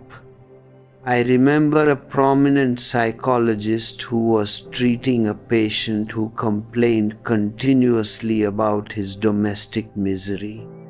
The man said he was terrified of going home every evening because his wife always looked so deeply unhappy, depressed, and despairing that his own heart would sink into his shoes, and he constantly felt an intense urge to run away. The psychologist looked at him and suggested that perhaps he was the mechanical cause of her state. He advised the man to try a radical experiment. That evening, on his way home, he should buy a beautiful bouquet of flowers, a box of fine chocolates, and some ice cream. When his wife opened the door, instead of wearing his usual grumpy, exhausted face, he should smile radiantly, wrap his arms around her, give her a deep kiss, and immediately start helping her around the house, cleaning the table and washing the dishes. He told him to do something absolutely new that he had never done in his entire marriage. The man found the idea fascinating and decided to execute it. He arrived home, and the moment his wife opened the door, he presented her with the flowers, the ice cream, and the chocolates, gave her a warm hug, and kissed her with a bright smile. She stood there in total, absolute shock, unable to believe her eyes. When he went into the kitchen, rolled up his sleeves, and began washing the dirty pans and cleaning the floor, she burst into a flood of intense tears. The husband was confused and asked her why she was crying so bitterly. She looked at him through her tears and cried, "Are you completely crazy? I have always suspected that sooner or later you would lose your mind, and now it has finally happened. Why don't you go see a psychiatrist immediately?" This is what happens when you shatter a mechanical pattern. The Sufi mystics deliberately adopt these bizarre, unexpected devices to shock their disciples out of their structural sleep. They tell you to change your small physical habits. If you have a habit of walking quickly when you are nervous, slow down your pace to an absolute crawl and watch what happens to your mind. The mechanical brain will become deeply confused and ask, "What are you doing? This is completely against our program." And as you walk with extreme slowness, you will be astonished to find that your nervousness has completely evaporated, because the old reactive loop cannot function without its mechanical momentum. This is the exact secret behind the great Buddhist meditation techniques of Vipassana and Zazen. When you practice the Vipassana walk, you move with such profound slowness, with such microscopic awareness of each step, that your reactive mind is rendered completely powerless. It has no data, no automated code to handle such intense presence, so it simply falls into a state of absolute silence. When you sit in stillness and simply watch the natural incoming and outgoing current of your breath, your mind is left totally bewildered. It asks what you are doing, because you have never paid attention to the breath before. It is a completely fresh action. And because the mind cannot provide an immediate, ready-made reaction to it, it stops. It is in that stoppage that the window to the divine opens wide. George Gurdjieff was famous for creating incredibly bizarre and shocking situations for his disciples. If an intellectual vegetarian came to him seeking spiritual enlightenment, Gurdjieff would look at him and command, "Eat a large plate of meat immediately." Imagine the absolute chaos within that vegetarian's mind. His body wants to vomit. His mind is filled with moralistic panic. His entire conditioning is completely shattered, and he begins to perspire heavily, because his mechanical programming has no way to process this command. This is exactly what Gurdjieff wanted to see. He wanted to watch the machine break down, so the true conscious being could emerge from behind the programming. If a man who had never touched a drop of alcohol came to him, Gurdjieff would order him to drink until he was completely drunk. And if a confirmed alcoholic came to him, he would order him to stop drinking completely for a month. He was constantly creating situations so utterly fresh and unexpected that the mind had no ready-made answers, forcing it to fall into absolute silence. This is the exact same reason why the ancient Zen masters would suddenly hit their disciples with a heavy wooden staff right in the middle of a philosophical conversation. When you go to a master, you bring a massive bag of spiritual expectations. You expect the master to look pious, gentle, and holy, to speak in soft tones, and to gently place his hand on your head to bless you. But instead of fulfilling your spiritual greed, this Zen master suddenly picks up his staff and strikes you hard across the skull. It is a massive physical and psychological shock. For a split second, your logical mind has absolutely no idea how to proceed. It freezes completely.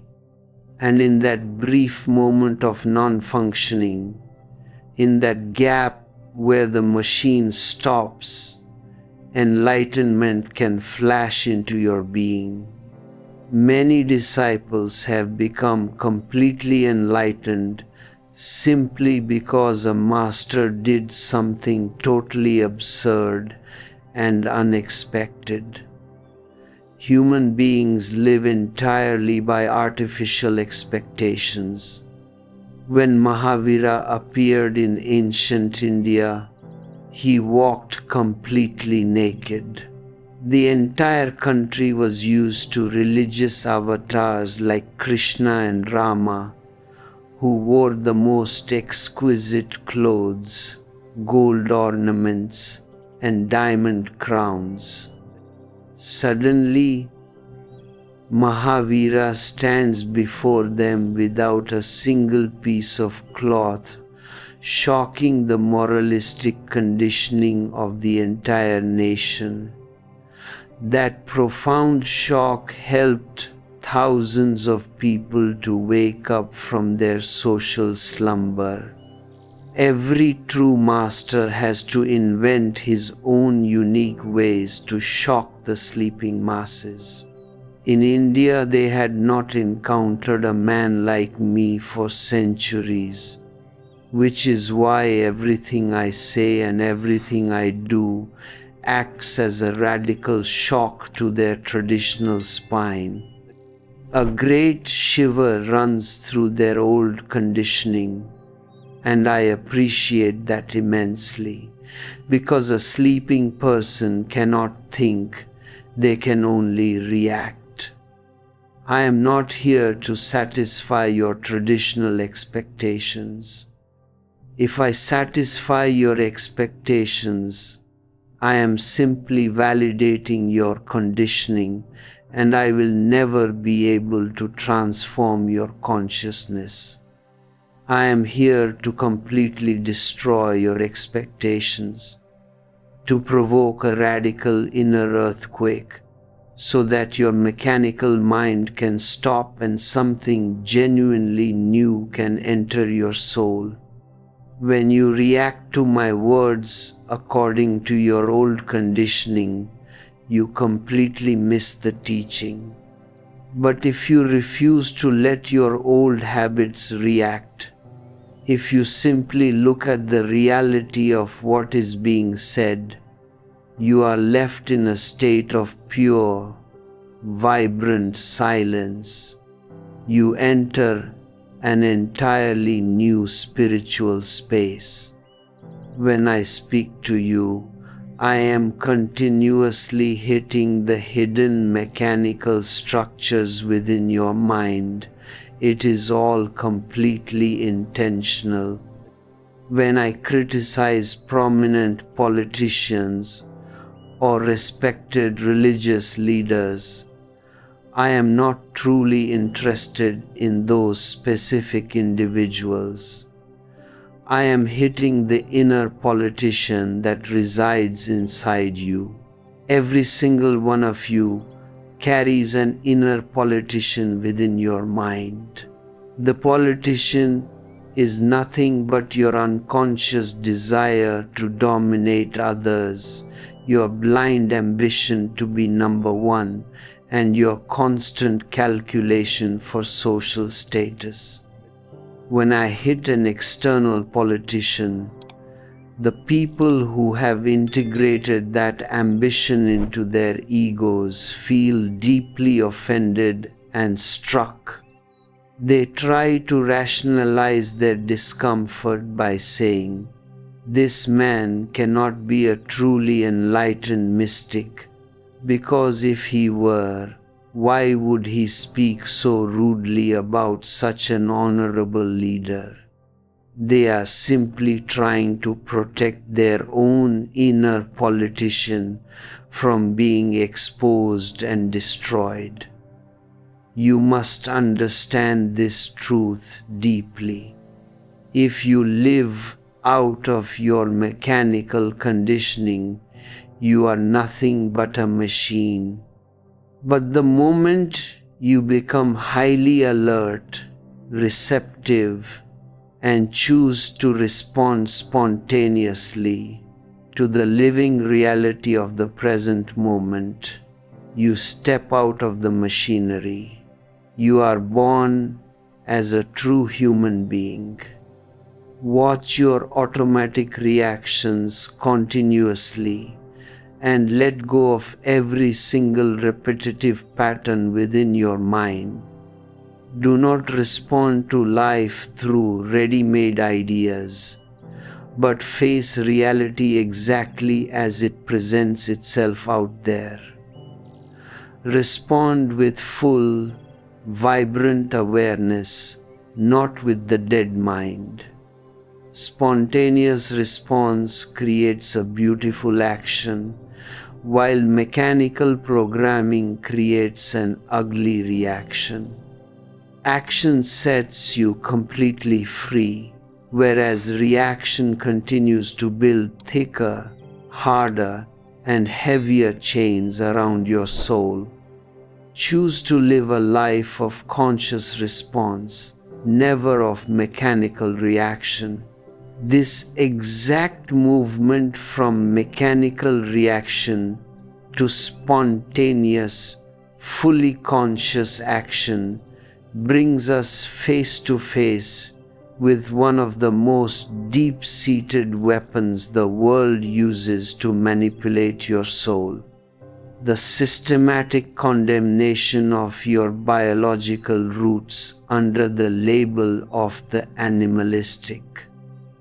The world has made you incredibly weak by teaching you to look at your natural biological drives with a look of absolute disgust.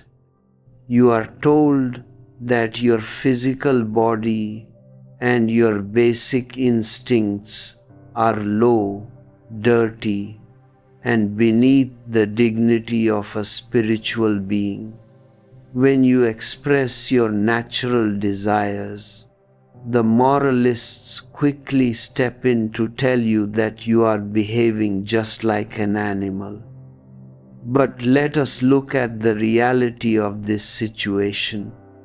Man is an animal, there is no doubt about it, and he shares his biological heritage with the rest of existence. But the real glory of man is that he is an open-ended animal. He is a bridge, a transitional being. A dog is born a dog and will die a dog. There is no choice and no internal tension in its evolution. But a man is born with an infinite potentiality. He can fall far lower than the lowest beast, or he can rise far higher than the absolute height of the gods. The world has turned this open-ended nature into a source of continuous weakness by making you feel deeply ashamed of your biological foundation. They tell you that you must fight nature, that you must conquer your instincts, and that you must separate yourself completely from the animal kingdom. But this false sense of superiority is exactly what makes you so fragile. Look at the immense violence and madness that human beings carry within their conditioned minds. You will never find a single animal in nature that behaves with the calculated cruelty of a human being.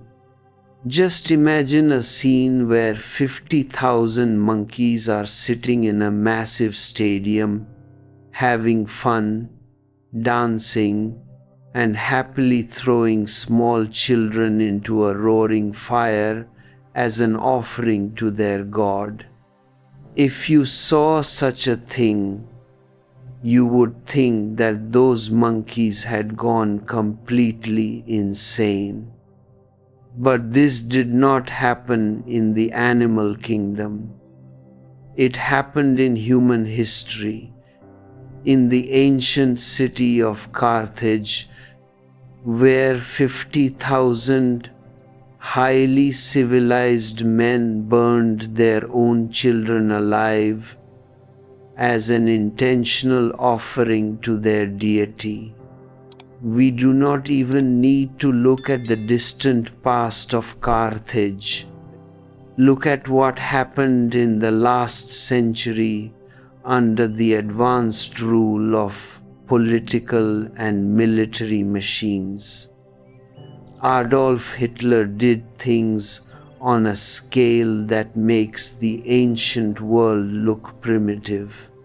He forced millions of innocent people into high-tech gas chambers, while hundreds of ordinary citizens stood outside, calmly watching the evaporation of human life through specialized mirrors. Is it possible to find a single species of animal in the wild that is capable of organizing such a cold, industrial execution of its own kind? For thousands of years, man has gone through thousands of wars, continuously killing, destroying, and torturing his fellow human beings. And yet, the moralists have the audacity to look at the beautiful, natural energy of sex and call it animalistic. Animals have never done anything as destructive, ugly, or perverted as the things created by conditioned human beings. The idea that you are not an animal is one of the greatest obstacles to your true spiritual growth. If you believe that you are already separate from nature, you will never take the practical steps to consciously go beyond it. The first step toward real strength is the honest recognition of your biological foundation. You must accept that you are an animal, remain alert to that reality, and then work to transcend it from a space of absolute love and awareness. To show you how beautifully innocent the animal world is compared to the artificial structure of human society, consider the story of a gentleman who wished to travel with his pet. He wrote a polite letter to a country hotel in Ireland to ask the management if they would allow him to bring his dog to stay in his room. The hotel manager sent back a marvelous response. The letter stated that he had been in the hotel business for over 30 years, and during all that time, he had never once been forced to call the police to expel a rowdy dog for causing a disturbance in the middle of the night. He noted that no dog had ever tried to pass a bad check to the front desk. No dog had ever set fire to the bed sheets by smoking a cigarette late at night, and he had never found a single hotel towel hidden inside a dog's travel bag. The manager concluded by saying that the dog was completely welcome to stay at the hotel, and if the dog was willing to testify on behalf of the owner's good behavior, the gentleman was welcome to come along too. Animals are beautiful exactly as they are, because they are completely innocent and spontaneous. It is man who has become too cunning, too calculating and too ugly because of his social programming. Because man has the unique capacity to rise higher than the gods, he also carries the dangerous capacity to fall lower than the dirt. He has the entire ladder of consciousness built into his very being, from the lowest material step to the highest spiritual rung. Therefore, you must stop using the word animalistic to condemn your natural drives. Sex is not a dirty, fixed entity that you must hide in shame. It is simply a raw potential. It can be lived in whatever way you choose to live it. This is the ultimate message of Tantra, that your sexual energy can transform into cosmic consciousness, that through the very mechanism of sex, the ultimate state of ecstasy can enter your individual soul. Sex can act as a direct bridge between your individual limitation and the absolute ultimate of existence. But look at how the world has confused your relationships. A woman will often say that she deeply loves her husband, but that she absolutely hates sex, and that this creates a permanent conflict in her marriage. How is it possible to love a person and yet hate the very energy that grounds their physical presence? This is nothing but a psychological game born from social conditioning. When you love a woman or a man, you naturally want to hold their hand. You want to embrace their body. You want to see their face. And you want to hear the unique resonance of their voice. If the person you love is far away, a telephone call is not enough because you want the fullness of their presence. You want to touch them, you want to taste them, and you want to be completely close to them. Sex is nothing but the ultimate meeting of two deep energy fields at their absolute peak of intensity. The only reason you claim to hate sex while pretending to love your partner is because your mind has been severely poisoned by the taboos and inhibitions of the so-called religious experts. These poisoners have corrupted the very source of human growth by teaching you to view your physical body with suspicion. If a woman truly loves her man, she will naturally want to share the absolute fullness of her being with him without holding anything back in darkness.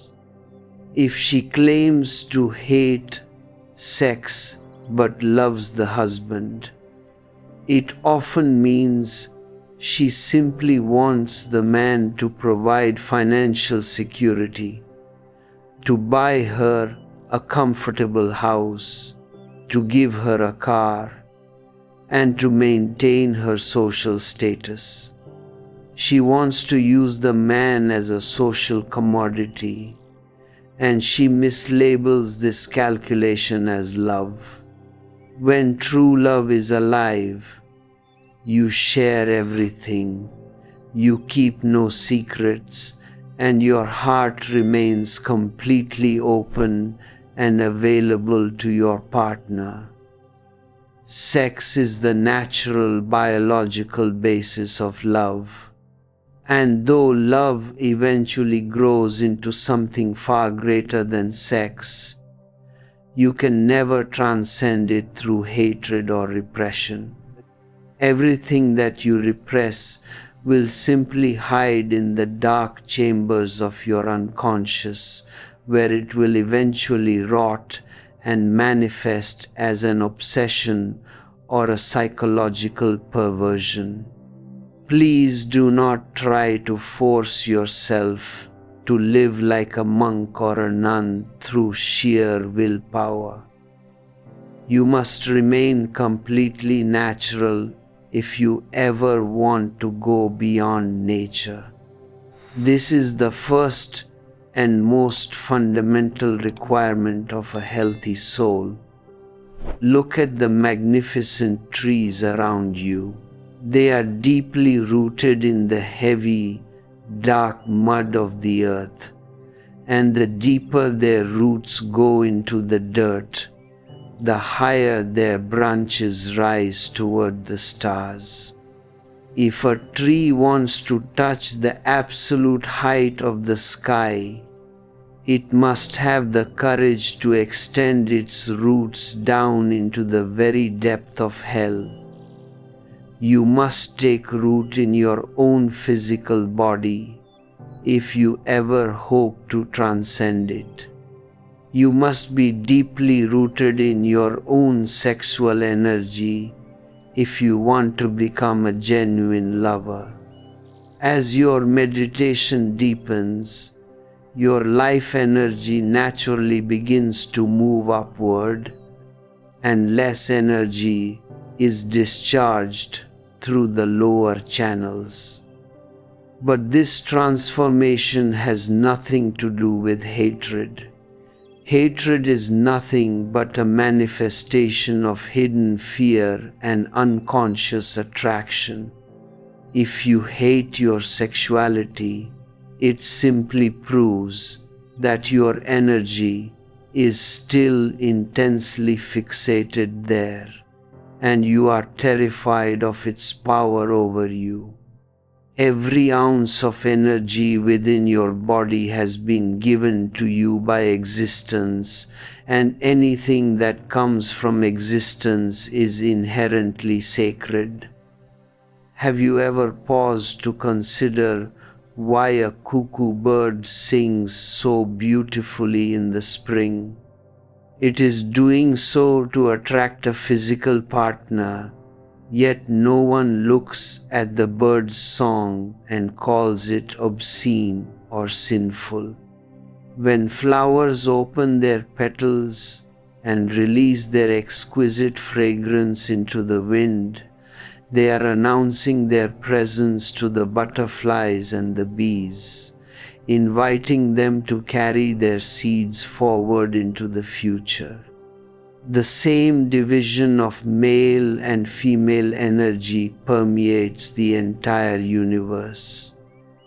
Look at the magnificent dance of a peacock. He does not perform his colorful ritual to show off to a human public. He is dancing to attract a female partner.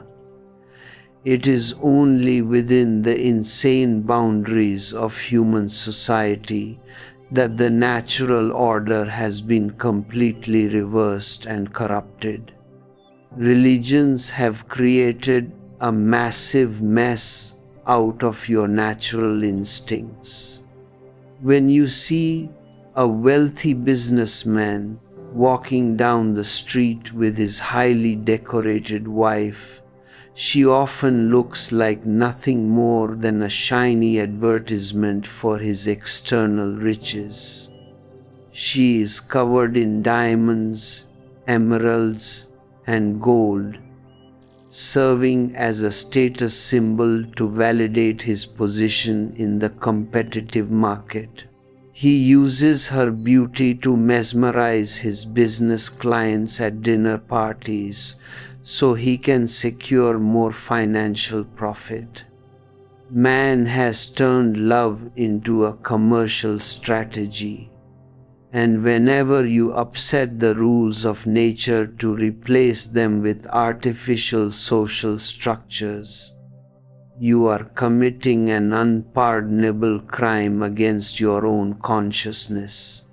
Unless a human being learns the art of deep meditation, his sexual energy will eventually drive him mad. Meditation is the only force that can naturally dominate and transform this biological madness, allowing the energy to flow upward toward the higher centers of your being. Instead of constantly searching for beauty in an external partner, your energy begins to make your own soul beautiful and graceful from within. But man continues to behave with less intelligence than the rest of nature, writing a history filled with rapes, violence, and institutionalized perversion, all because he refuses to let his biology function in the light of awareness. Consider this illustration of how deeply our minds have been distorted by social embarrassment. A couple took their young son to visit a large circus, and during the performance of a massive gorilla, the husband had to step away to use the restroom. While he was gone, the little boy noticed the anatomy of the animal, nudged his mother, and asked her what that long thing hanging between the gorilla's legs was. The mother felt intensely embarrassed by the child's spontaneous question, turned her face away, and quickly replied that it was nothing at all. A few minutes later, the husband returned to his seat, and the wife went out to buy a bag of popcorn. While she was away, the boy nudged his father and asked the exact same question about the gorilla's anatomy. The father smiled with a sense of masculine pride and answered that it was the animal's penis.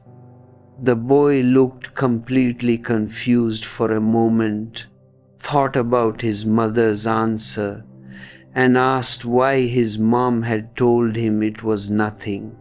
The father smiled proudly, puffed out his chest, and said, "Son, I have simply spoiled your mother terribly."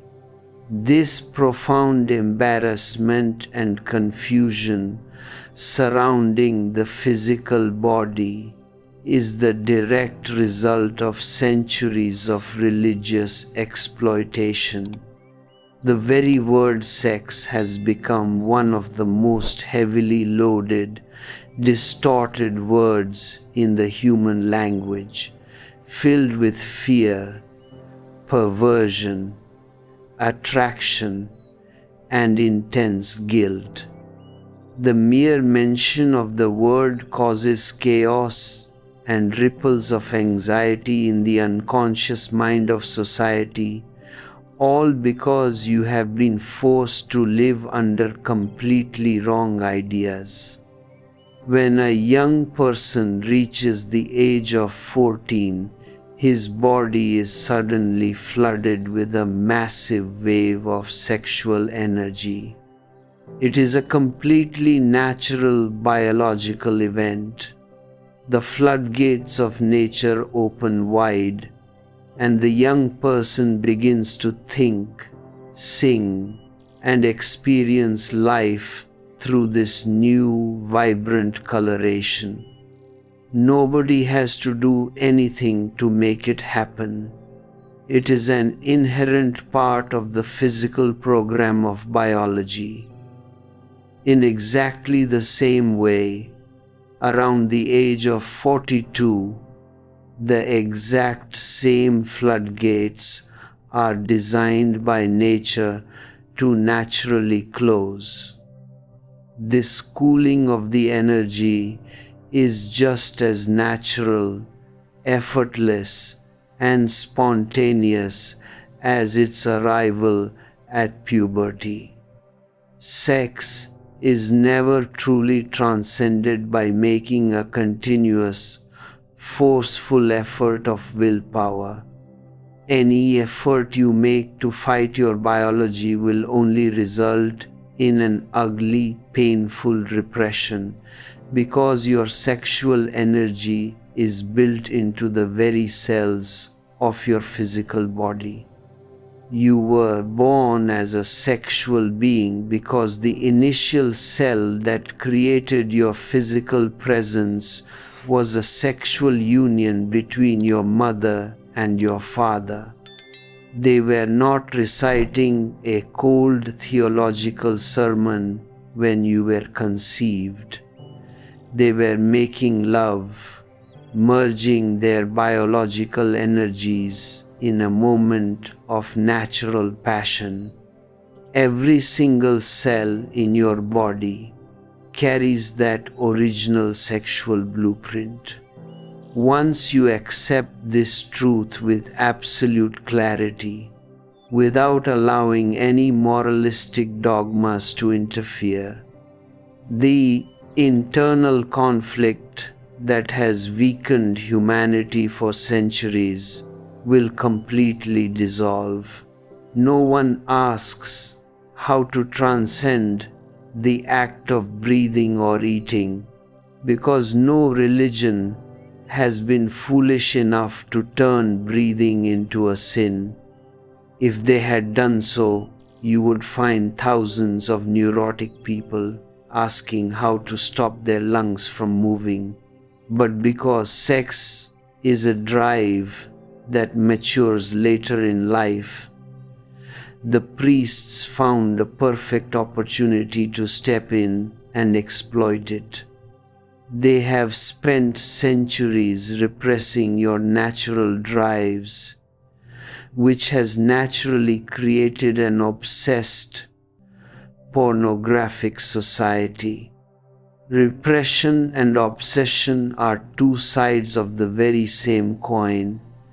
They always walk hand in hand. The priests repress sexuality from the pulpit, and their apparent enemies, the creators of pornography, glamour, and commercialized sex, profit from that very repression. They look like enemies, but they are actually secret business partners in a massive conspiracy to keep your mind divided and weak. They speak against each other in public, but they survive exclusively because of each other's existence. It is like two clever men who went bankrupt and decided to start a fraudulent business traveling from town to town. During the dark hours of the night, the first man would go around, throwing dark tar on the windows and doors of the local residents' houses. A couple of days later, the second man would arrive in the same town, advertising a specialized chemical solution that could clean any kind of tar off glass. The first man made money by creating the mess, and the second man made money by cleaning it up, and they split the profits down the middle. This is the exact relationship that exists between organized religion and the multi-billion-dollar pornography industry. The church creates the dark tar of guilt and repression in your mind, and the exploiters of sex arrive to sell you a perverted escape from that very guilt. Look at how this neurotic dynamic plays out in the traditional confessional box. A beautiful young lady sat inside the confessional and told the priest that she had a sin to confess. She had allowed her boyfriend to kiss her passionately. The priest leaned closer his interest intensely aroused, and asked if that was the only thing they had done. The girl blushed and said that she had also let the boy place his hand on her leg. The priest's excitement increased, and he eagerly asked what had happened next.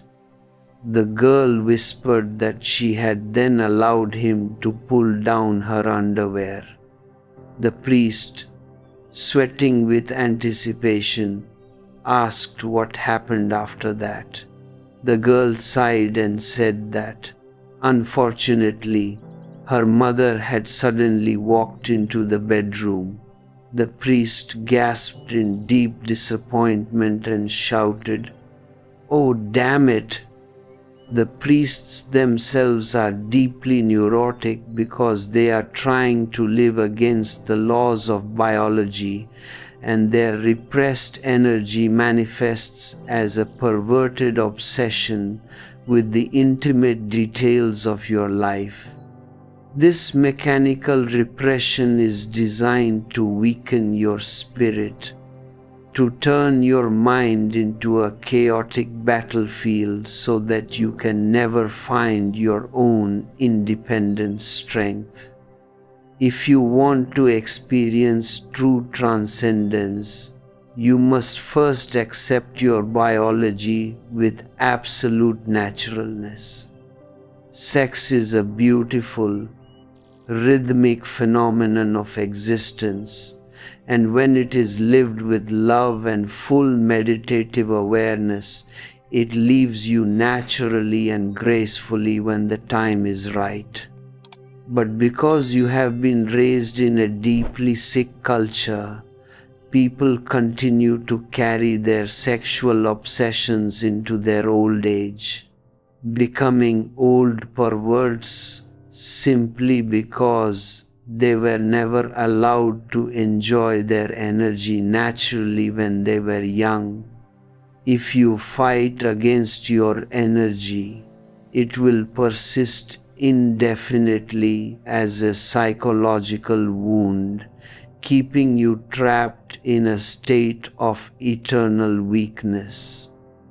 If you look at the historical structure of religious monasteries, you will find a horrifying record of inhuman behavior executed in the name of holiness. Celibacy has been forced upon millions of monks and nuns, and the natural result of this violence against biology has been the creation of deep psychological sickness and widespread perversion. Life stems directly from the energy of sex. Life consists of sex. One can certainly refine this raw energy through meditation, transforming it into the high fragrance of love, compassion, and spiritual light. But if you block the channel completely through a forced vow of celibacy, you destroy your natural development. You are actively walking toward death. If sex is the ultimate expression of life energy, then forced celibacy is nothing but an invitation to spiritual and physical death. The human body is an autonomous organism that functions according to its own biological intelligence, completely independent of your moral opinions. When you swallow a piece of food, your conscious mind loses the capacity to interfere with the internal process. Your body's intelligence digests the food, separates it into different elements, and sends those nutrients exactly where they are needed. What is required for the brain is carried to the head, and what is required for reproduction is carried to the reproductive glands. Your body does not know or care that you have taken a religious vow of celibacy. It continuously and efficiently produces reproductive cells and fluids. When those storehouses become completely full, they must be released because the body has a limited structural capacity. If you repress this natural release, you turn your internal energy into a poisonous fluid that corrupts your psychological health. The priests have forced this unnatural death upon humanity for thousands of years, and the end result of their interference has been the destruction of human joy. Why have the religions of the past been so deeply obsessed with disapproving of life and praising death? Because the only way a priest or a politician can exploit a human being is by first making him intensely afraid. Once you are filled with deep internal fear, you lose all confidence in your own intelligence, and you become ready to submit blindly to any authority. You can never make a man believe in absolute nonsense if he is standing firmly in his own self-confidence. Therefore, the ultimate trade secret of all organized religions is to deliberately crush your self-confidence by making you feel guilty about your natural biological functions. They condemn your food, they condemn your relationships, they condemn your sexuality, and they tell you that if you live naturally, the fires of hell will descend upon you for all eternity. They tell you that you will only be rewarded with a fictional heaven if you choose to live against your own life energy. This means that in the eyes of their God, you must become a slow psychological suicide to be considered a saint. The more you destroy your capacity to feel, to laugh, and to enjoy, the more holy you are considered to be by the crowd. This life-denying conditioning has completely poisoned the human heart, turning your everyday existence into a continuous nightmare of anxiety. My vision is completely life-oriented. I want you to love your life in all its multidimensional beauty, because that is the only true way to get closer to the ultimate truth of existence. God is not hidden in some distant sky. Existence is alive right here and now, in the very immediate reality of your body and mind.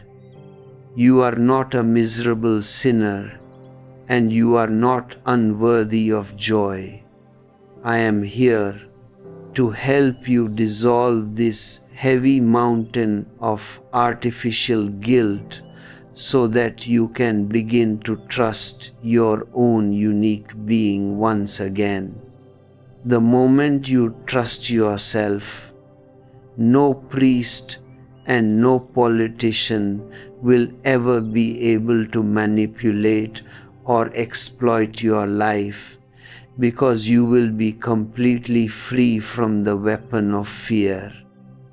Look at how easily fear destroys your logic. Consider the story of Mullah Nasruddin, who found himself completely lost in the depths of a dense, dangerous jungle.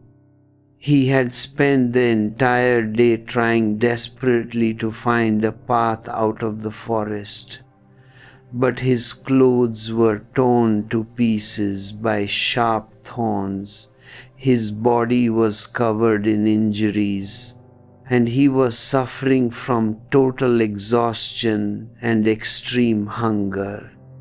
Now, the sun was setting rapidly. The darkness of the night was falling over the trees, and the terrifying sounds of wild animals began to echo through the jungle. Nasruddin had been a committed, radical atheist his entire life, always arguing fiercely against the existence of God. But face to face with the immediate fear of death and the darkness of the wild, his entire intellectual philosophy evaporated in a single second. When fear knocks violently at your door, your logical arguments and intellectual reasons are revealed to be completely useless. He dropped to his knees on the damp forest floor, looked up at the sky, and began to pray. He looked around first to make sure no one was watching him, feeling a bit embarrassed about betraying his lifelong philosophy, but his fear was too intense to care about logic. He cried out to the heavens, begging for mercy, and promised that if the Lord would simply guide him out of this dangerous jungle, he would become a devout believer for the rest of his days.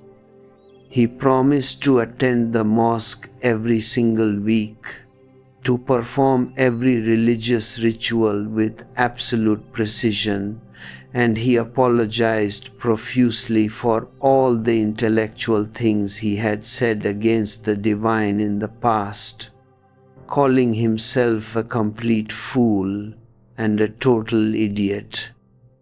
Right at that exact moment, a wild bird flew directly over his head and dropped a large amount of wet excrement right into his open praying hands.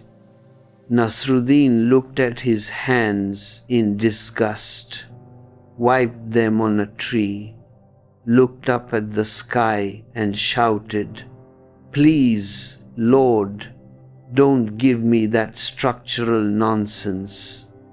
I am truly lost down here, and this is no time for your practical jokes. When you are driven by fear, your entire intelligence is compromised, and you become a beggar before illusions.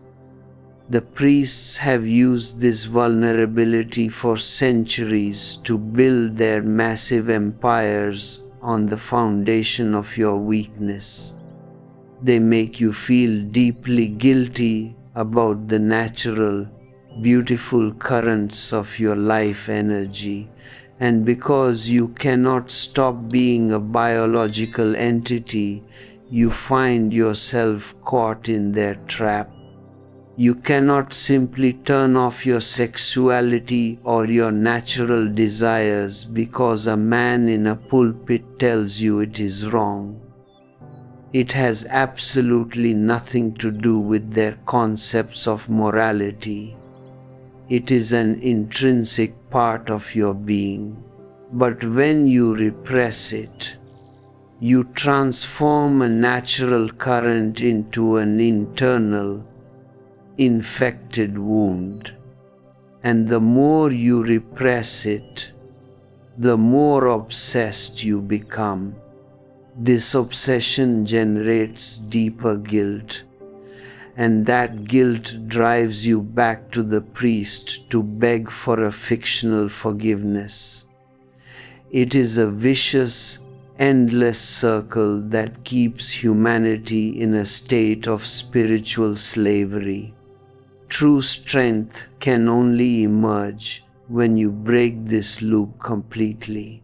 Stand firmly in your own natural authority and refuse to let anyone use fear to dictate the terms of your existence. A whole life spent just for these things, just for the shallow opinions of others, is a life completely unlived. You have been running after respectability, after a beautiful funeral procession, after a small obituary notice in the local newspaper, and then absolute oblivion. Think about the utter stupidity of this arrangement. You sacrifice the vibrant, living reality of the present moment for a future that is nothing but a graveyard. When everything is fine in your life, when your bank account is secure, when your social status is respected, you simply fall asleep because there is no more challenge to wake you up. You become a stagnant pool of water covered in green scum, refusing to flow toward the vast, uncharted ocean. That is why I say that security is a dynamic form of death, while insecurity is the very essence of life. If you truly want to live, you must learn the exquisite art of being a player, a magnificent gambler who is ready to put everything at stake in every single moment. The world has made you incredibly weak by teaching you to value safety above all else. They tell you to preserve your energy, to protect your investments, and to stay within the safe, comfortable boundaries of what is already familiar. But everything beautiful, everything true, and everything divine is found exclusively outside of those boundaries. Love is a dangerous risk because it requires you to open your heart to another human being, exposing your ultimate vulnerability. Life itself is a dangerous risk because it is a constantly changing torrent that ignores your static plans. And meditation is the greatest risk of all, because it demands that you step completely out of your logical mind, risking your entire past identity for the sake of an unknown sky. The business mind will always look at this spiritual gamble and call it absolute madness. The calculating mind wants guarantees. It wants to know the exact profit margin before it takes a single step. It asks what you will gain from meditation, what the financial return will be if you sit in silence for an hour every day. It views enlightenment as a rare luxury commodity that can be purchased through a calculation of good deeds or financial donations to a church or a temple. But the divine is not a commodity, and it can never be traded in the marketplace. You cannot buy your way into the kingdom of self-knowledge through your cunning strategies. The only way to enter that sacred space is by dropping your calculations completely and stepping onto the path with the fiery spirit of a warrior and a player. A true player does not look at life in terms of profit and loss. He plays simply for the pure, unadulterated joy of the game itself. He is not clinging to a specific outcome, and he does not hold anything back in reserve for the next moment. He throws his entire being into the fire of the present, allowing himself to be consumed and purified by the intensity of the experience. When you live with this total focus, your mind naturally stops working because the mechanical brain requires time to calculate its reactions, and a player has absolutely no time to waste. He moves spontaneously from his center, responding to the immediate reality of existence with total presence. This spontaneity is your true inner strength, an unshakable power that can never be compromised by the expectations of a mediocre society. Look at the creators of the world. A creator is inherently a rebel and a player because he refuses to follow the prefabricated blueprints handed down by the dead past. Society loves imitators because they are highly predictable, obedient, and safe. They reproduce the same old traditions, keeping the vast machinery of social control running without a single disturbance. But a creator brings something completely fresh, unexpected, and unique into existence. He does not paint a picture or write a poem to satisfy the standard tastes of the crowd. He creates because his inner joy is overflowing, and expressing that joy is a spiritual necessity for his soul. He takes the raw energy of his life and transforms it into a magnificent dance of consciousness, completely unbothered by whether the world offers him praise or condemnation. To step into this creative power, you must first have the courage to completely drop the heavy luggage of serious knowledge. The world has stuffed your head with a massive collection of dead facts, dogmas, and borrowed philosophies, and you mistake this intellectual accumulation for true wisdom. But knowledge is nothing but a sophisticated shield used by your ego to hide its deep-seated fear of the unknown. A truly wise person lives in a permanent state of not knowing, a pure, innocent openness that mirrors the consciousness of a small child.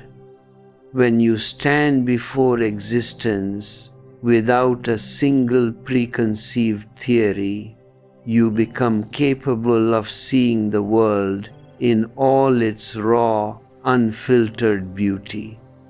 You see the divine alive in a solitary flower, in the silent rising of the moon, and in the deep look of a passing animal. You realize that life does not have a hidden, serious business purpose. Life is a magnificent, playful game, a cosmic celebration that exists simply for its own exquisite joy. Think about the sheer weight of the conditioning you carry regarding failure and success. From the very first day you entered a school classroom, you were trained to view life as a fierce, competitive race where you must defeat everyone else to be considered worthy. This structural competition creates an intense, hidden anxiety that damages your entire psychological health. You become so terrified of making a mistake, so afraid of being laughed at by the crowd, that you stop experimenting with your life altogether. You choose the path of mechanical conformity because it protects you from the risk of failure. But I tell you, a person who has never made a mistake has never truly lived. He is nothing but a well-behaved corpse, moving through the world with absolute precision, but devoid of a single drop of real-life energy. A conscious person looks at failure as a beautiful opportunity to learn, a necessary step in the continuous evolution of his individuality. He does not let the opinions of the crowd define his inner worth, because he knows that the crowd is completely blind, spiritually asleep, and trapped in its own illusions. When you break free from this competitive madness, you stop trying to prove your superiority to anyone else. You realize that equality and inequality are both completely irrelevant concepts, because every single individual is unique, rare, and incomparable. You do not compare a rose with a pine tree, and you do not ask the moon to behave like the sun. You simply allow each element of nature to bloom in its own unique way. The moment you apply this same unconditional acceptance to your own being, your internal war ends, and your authentic strength naturally steps forward into the light. This inner integration is what I call the ultimate alignment of your life centers. You must learn to use your logical head as a brilliant computer for dealing with the objective mechanics of the material world. Your loving heart as a beautiful instrument for experiencing the interpersonal world of poetry, art, and relationship, and your silent being as the supreme anchor for experiencing your absolute oneness with existence itself. When these three dimensions are functioning in perfect harmony, without any internal contradiction, you become a complete, multi-dimensional human being. You become Zorba the Buddha, a beautiful synthesis of the earth and the sky. You can enjoy the simple physical pleasures of food, wine, and dance with the intense passion of Zorba, while simultaneously remaining anchored in the absolute, silent watchfulness of the Buddha. The world has always tried to keep these two dimensions violently separated, forcing you to choose between being a materialist or a spiritualist. They tell you that if you want to be religious, you must deny your physical body, renounce the pleasures of the earth, and live a life of dry, sterile asceticism. And if you choose to enjoy the world, they brand you as a shallow materialist who is disconnected from the soul. This artificial division has produced a deeply frustrated humanity, filled with monks who are secretly obsessed with sex, and wealthy materialists who are suffering from a profound inner emptiness. I tell you, both paths are completely incomplete. You do not need to choose between the earth and the sky. You must claim them both as your natural heritage. Your roots must go deep into the rich mud of the earth, while your wings expand wide into the infinite sky of consciousness. Let this understanding transform your everyday life completely. Stop living your life as a calculated duty and start living it as an overflow of celebration. When you cook a meal, when you clean your room, or when you walk down the street, do it with such total intensity and awareness that the small ordinary act transforms into a beautiful meditation. You do not need to run away to the silence of the Himalayan caves to find the divine. The divine is alive and kicking right here in the immediate reality of your present surroundings. It is hidden in the laughter of a child, in the fragrance of the wind, and in the simple, silent rhythm of your own breath. You just need to become quiet enough, alert enough, and relaxed enough to let this present mystery seep deep into your heart. When you look back at the history of human consciousness, you will find that the only people who have left a lasting fragrance on the earth are those who had the immense courage to stand completely alone in their uniqueness. They refused to be molded into compliant robots by the religious and political machines of their time. They dropped all masks, threw away all defensive shields, and allowed their authentic inner light to shine brightly before the world, completely unbothered by the consequences. They took responsibility for their own joy and their own suffering, choosing to live as independent individuals rather than as safe components of a blind crowd.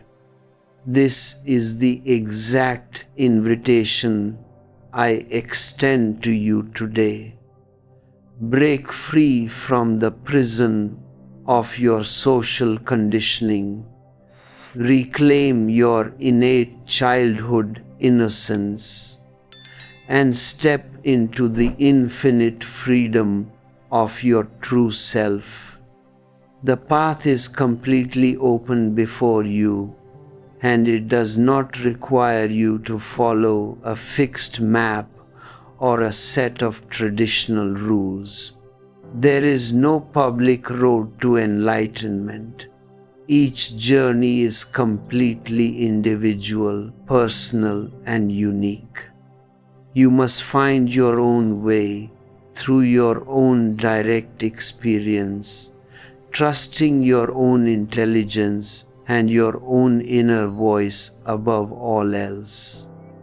Do not let the dogmas of the past or the fears of the future compromise the absolute purity of your present moment. Stand firmly on your own 2 feet. Open your arms wide to the beautiful insecurity of life, and let your unique soul bloom into its full potential. You are a seed of magnificent possibility, a potential Buddha waiting to happen, and the entire universe is waiting with immense patience for you to open your petals and join the cosmic dance of celebration. Look at the sheer absurdity of how people waste their time continuously preparing to live, but never actually living. You spend your childhood preparing for your youth preparing for your career preparing for your old age, and your old age preparing for a comfortable grave. It is a permanent postponement of reality. You are always waiting for the perfect conditions to arrive before you allow yourself to be happy. You think that when you buy that bigger house, when you marry that perfect partner, or when you achieve that high social status, then you will finally relax and enjoy your existence. But that tomorrow never arrives, because it is a mathematical illusion created by your ambitious mind. The only time that actually exists in the entire universe is the immediate, living presence of the here and now. If you do not know how to be happy with what you have right now, in this exact spot, you will never be happy. Even if you are handed the keys to all the palaces in the world, happiness is not an external achievement that you can conquer through intense effort. It is an internal quality of relaxation, a spontaneous byproduct of being completely at ease with your own unique nature. When you stop trying to modify yourself to fit the artificial templates of society, your energy naturally settles back into its original source, and that settling fills your entire being with a deep, silent contentment. You realize that you do not need to be validated by the opinions of others to be considered important. The very fact that existence has brought you here, that it is breathing through your lungs and beating inside your heart, is the absolute proof of your infinite worth. You are an essential component of this cosmic orchestra, and if you were not here, the universe would miss your unique note forever. Reclaim this magnificent pride in your own existence, and refuse to let any priest or politician make you feel guilty or small ever again. Drop the false masks of respectability. Throw away the heavy armor of your defensive ego, and allow your authentic self to be seen by the world in all its raw, unfiltered vulnerability. True strength does not come from locking yourself away in a safe, mechanical prison. It comes from having the immense courage to live dangerously, to face the unknown with a bright smile, and to let your life become a spontaneous song of freedom and love. The door is wide open for you in this exact moment, as it always has been and always will be. Step through it with full awareness, leave the heavy baggage of the past behind, and start your real life as a complete, independent, and radiant individual. This transformation requires a deep, uncompromising honesty with yourself. You must look into your own psychological habits and actively see where you are still choosing to play the role of a helpless victim or a mechanical slave for the sake of a false comfort. Every time you listen to the voice of your social conditioning instead of your own inner voice, you are actively betraying your own soul. Every time you wear a fake smile to please the crowd while your heart is weeping in darkness, you are strengthening the very chains that keep you weak. Break these structural loops with the sharp sword of your awareness. If you feel sad, let yourself be sad with full authenticity.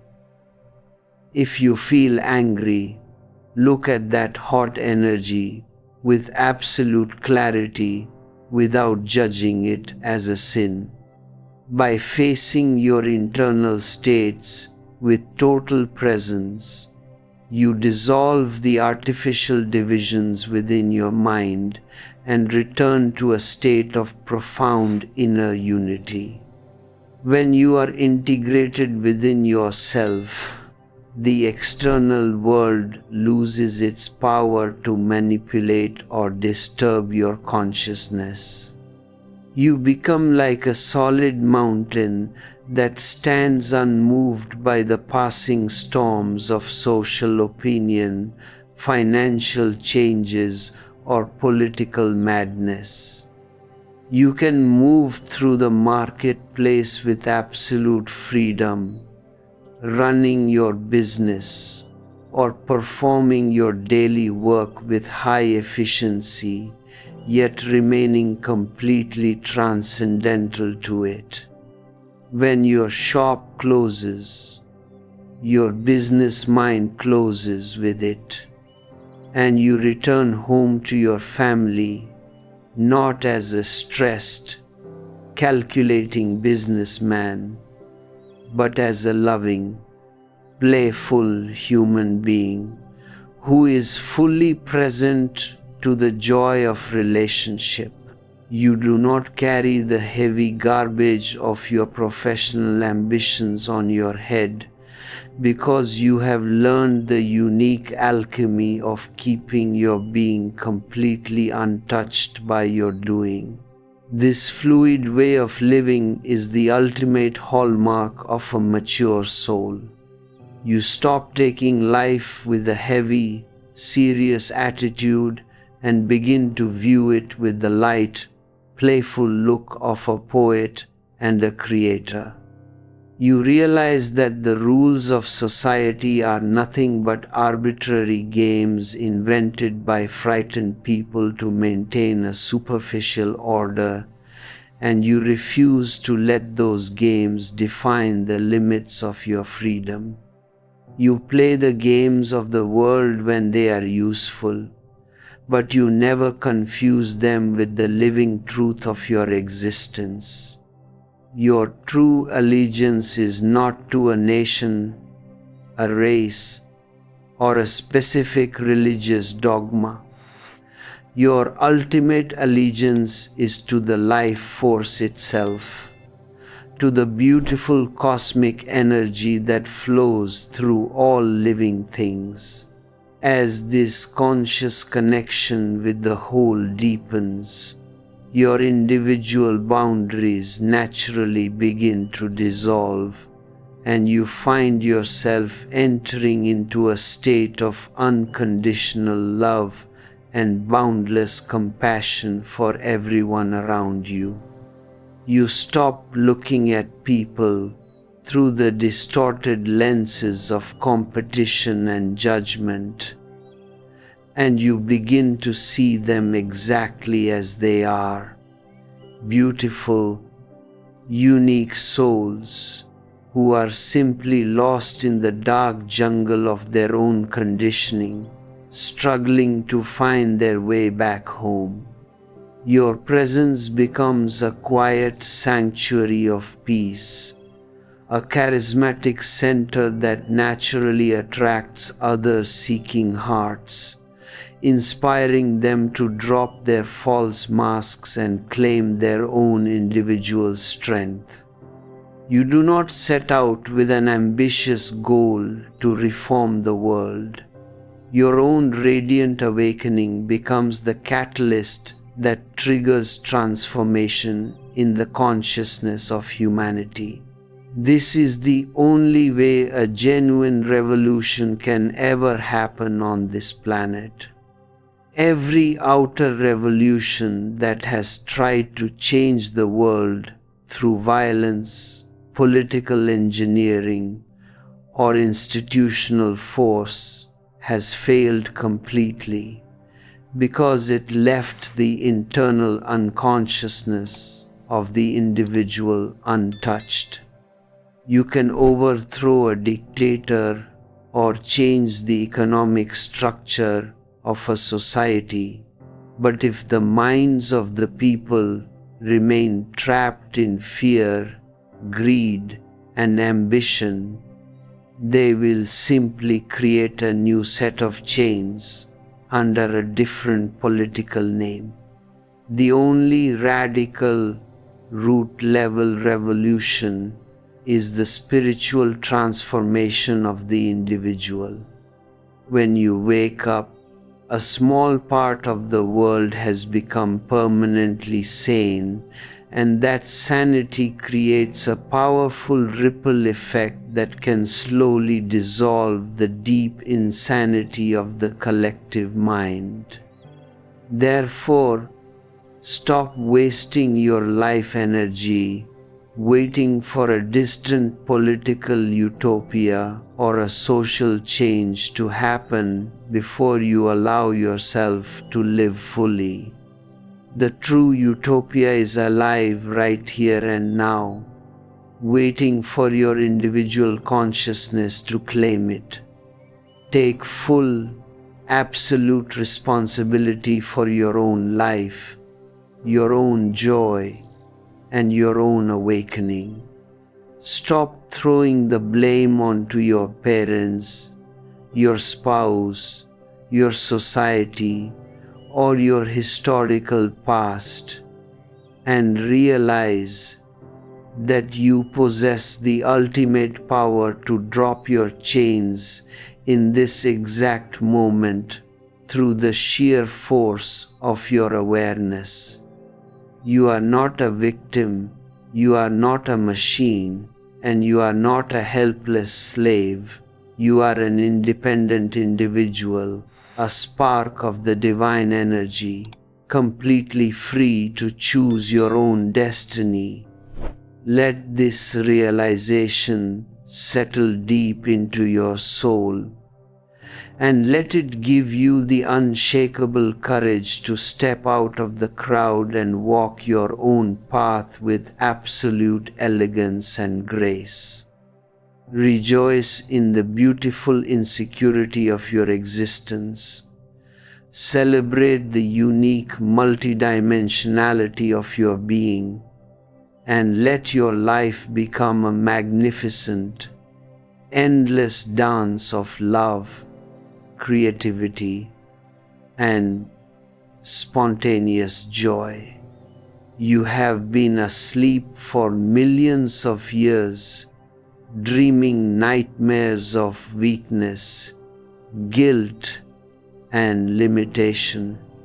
It is time to wake up, to open your eyes to the radiant light of your own truth, and to remember your strength. The world will continue to scream its dogmas at you, trying desperately to drag you back into the safe, comfortable slumber of the collective mind. But you must remain vigilant, watchful, and deeply centered in your own source. Refuse to compromise your truth for the sake of a cheap social respectability or a false validation from authority. Stand as a magnificent rebel in the light of your own awareness, knowing that the greatest blessing in existence is simply to be yourself, completely unfiltered, authentic, and free. Your journey is a beautiful, eternal flight into the unknown sky of consciousness, and there are no limits to the heights your soul can reach when it is powered by the natural strength of self-love and presence. Walk through the world with a light step, a bright smile, and a completely open heart, sharing your joy and your love with everyone you meet along the way. Let your everyday life become an active monument to freedom, a living proof that a human being can stand unmoved by the dark programming of an insane society and bloom into a state of supreme bliss and enlightenment. The universe has chosen you to be here at this exact moment in history to manifest its own beauty through your unique presence. Answer that sacred calling with the absolute fullness of your being, and let your unique dance begin. And in the end, what have you truly gained by preserving your absolute safety? You have gained a very comfortable, very respectable corpse.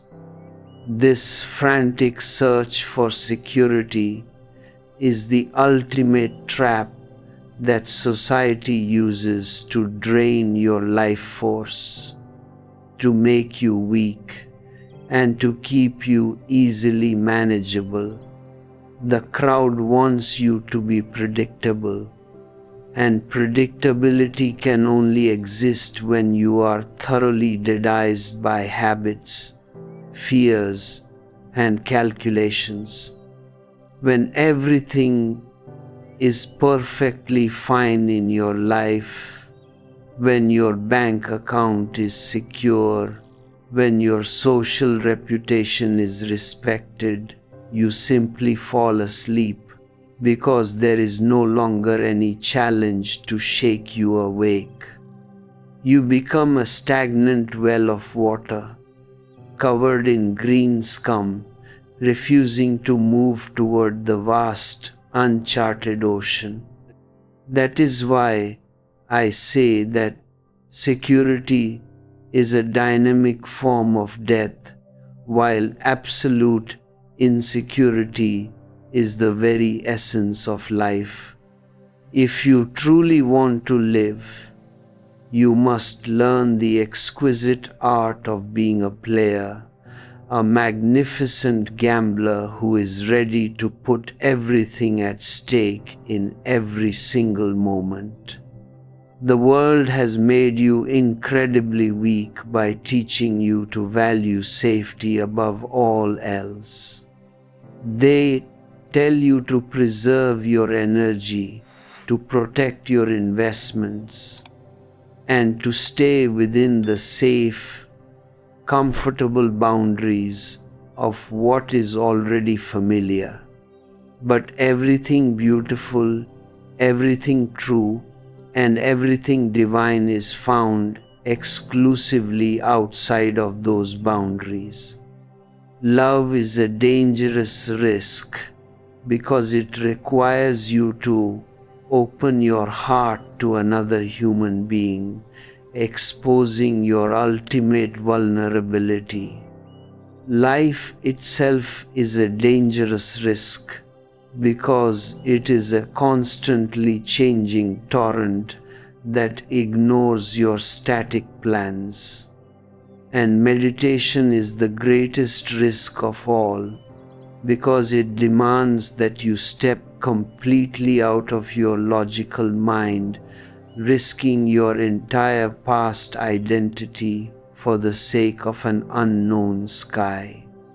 If you feel this profound call of the unknown, if your heart is beginning to dance to this music of beautiful insecurity, take a moment to interact with this silent stream of awareness, like this video, so its unique fragrance can travel to other seeking souls across the earth, and subscribe to this channel so we can continue walking this radical path of inner awakening together. Let these small actions be a spontaneous reflection of your own presence, a declaration that you are ready to drop the false masks of conformity and step into the infinite freedom of your authentic self. The business mind will always look at this spiritual gamble and call it absolute madness. The calculating mind wants guarantees. It wants to know the exact profit margin before it takes a single step. It asks what you will gain from meditation, what the financial return will be if you sit in silence for an hour every day. It views enlightenment as a rare luxury commodity that can be purchased through a calculation of good deeds or financial donations to a church or a temple. But the divine is not a commodity, and it can never be traded in the marketplace. You cannot buy your way into the kingdom of self-knowledge through your cunning strategies. The only way to enter that sacred space is by dropping your calculations completely and stepping onto the path with the fiery spirit of a warrior and a player. A true player does not look at life in terms of profit and loss. He plays simply for the pure, unadulterated joy of the game itself. He is not clinging to a specific outcome, and he does not hold anything back in reserve for the next moment. He throws his entire being into the fire of the present, allowing himself to be consumed and purified by the intensity of the experience. When you live with this total focus, your mind naturally stops working because the mechanical brain requires time to calculate its reactions, and a player has absolutely no time to waste. He moves spontaneously from his center, responding to the immediate reality of existence with total presence. This spontaneity is your true inner strength, an unshakable power that can never be compromised by the expectations of a mediocre society. Look at the creators of the world. A creator is inherently a rebel and a player because he refuses to follow the prefabricated blueprints handed down by the dead past. Society loves imitators because they are highly predictable, obedient, and safe. They reproduce the same old traditions, keeping the vast machinery of social control running without a single disturbance. But a creator brings something completely fresh, unexpected, and unique into existence. He does not paint a picture or write a poem to satisfy the standard tastes of the crowd. He creates because his inner joy is overflowing, and expressing that joy is a spiritual necessity for his soul. He takes the raw energy of his life and transforms it into a magnificent dance of consciousness, completely unbothered by whether the world offers him praise or condemnation. To step into this creative power, you must first have the courage to completely drop the heavy luggage of serious knowledge. The world has stuffed your head with a massive collection of dead facts, dogmas, and borrowed philosophies, and you mistake this intellectual accumulation for true wisdom. But knowledge is nothing but a sophisticated shield used by your ego to hide its deep-seated fear of the unknown. A truly wise person lives in a permanent state of not knowing, a pure, innocent openness that mirrors the consciousness of a small child. When you stand before existence without a single preconceived theory, you become capable of seeing the world in all its raw, unfiltered beauty. You see the divine alive in a solitary flower, in the silent rising of the moon, and in the deep look of a passing animal. You realize that life does not have a hidden, serious business purpose. Life is a magnificent, playful game, a cosmic celebration that exists simply for its own exquisite joy. Think about the sheer weight of the conditioning you carry regarding failure and success. From the very first day you entered a school classroom, you were trained to view life as a fierce, competitive race where you must defeat everyone else to be considered worthy. This structural competition creates an intense, hidden anxiety that damages your entire psychological health.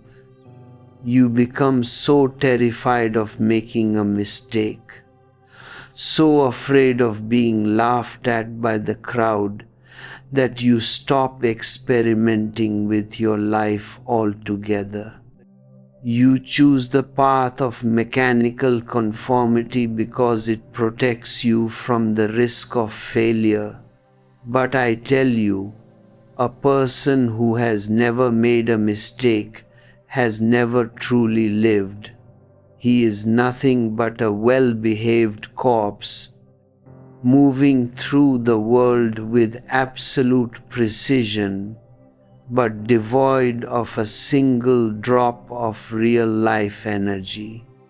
A conscious person looks at failure as a beautiful opportunity to learn, a necessary step in the continuous evolution of his individuality.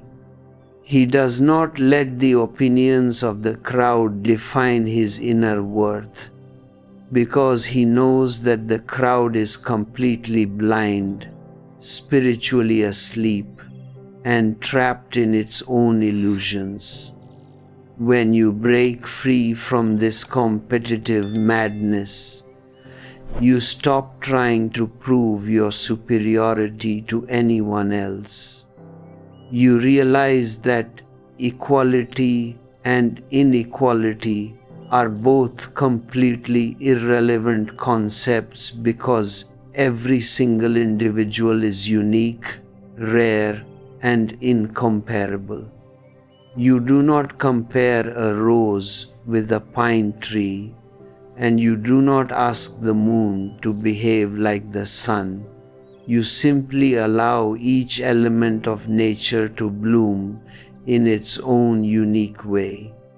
The moment you apply this same unconditional acceptance to your own being, your internal war ends, and your authentic strength naturally steps forward into the light. This inner integration is what I call the ultimate alignment of your life centers. You must learn to use your logical head as a brilliant computer for dealing with the objective mechanics of the material world, your loving heart as a beautiful instrument for experiencing the interpersonal world of poetry, art, and relationship, and your silent being as the supreme anchor for experiencing your absolute oneness with existence itself. When these three dimensions are functioning in perfect harmony, without any internal contradiction, you become a complete, multi-dimensional human being. You become Zorba the Buddha, a beautiful synthesis of the earth and the sky. You can enjoy the simple physical pleasures of food, wine, and dance with the intense passion of Zorba, while simultaneously remaining anchored in the absolute, silent watchfulness of the Buddha.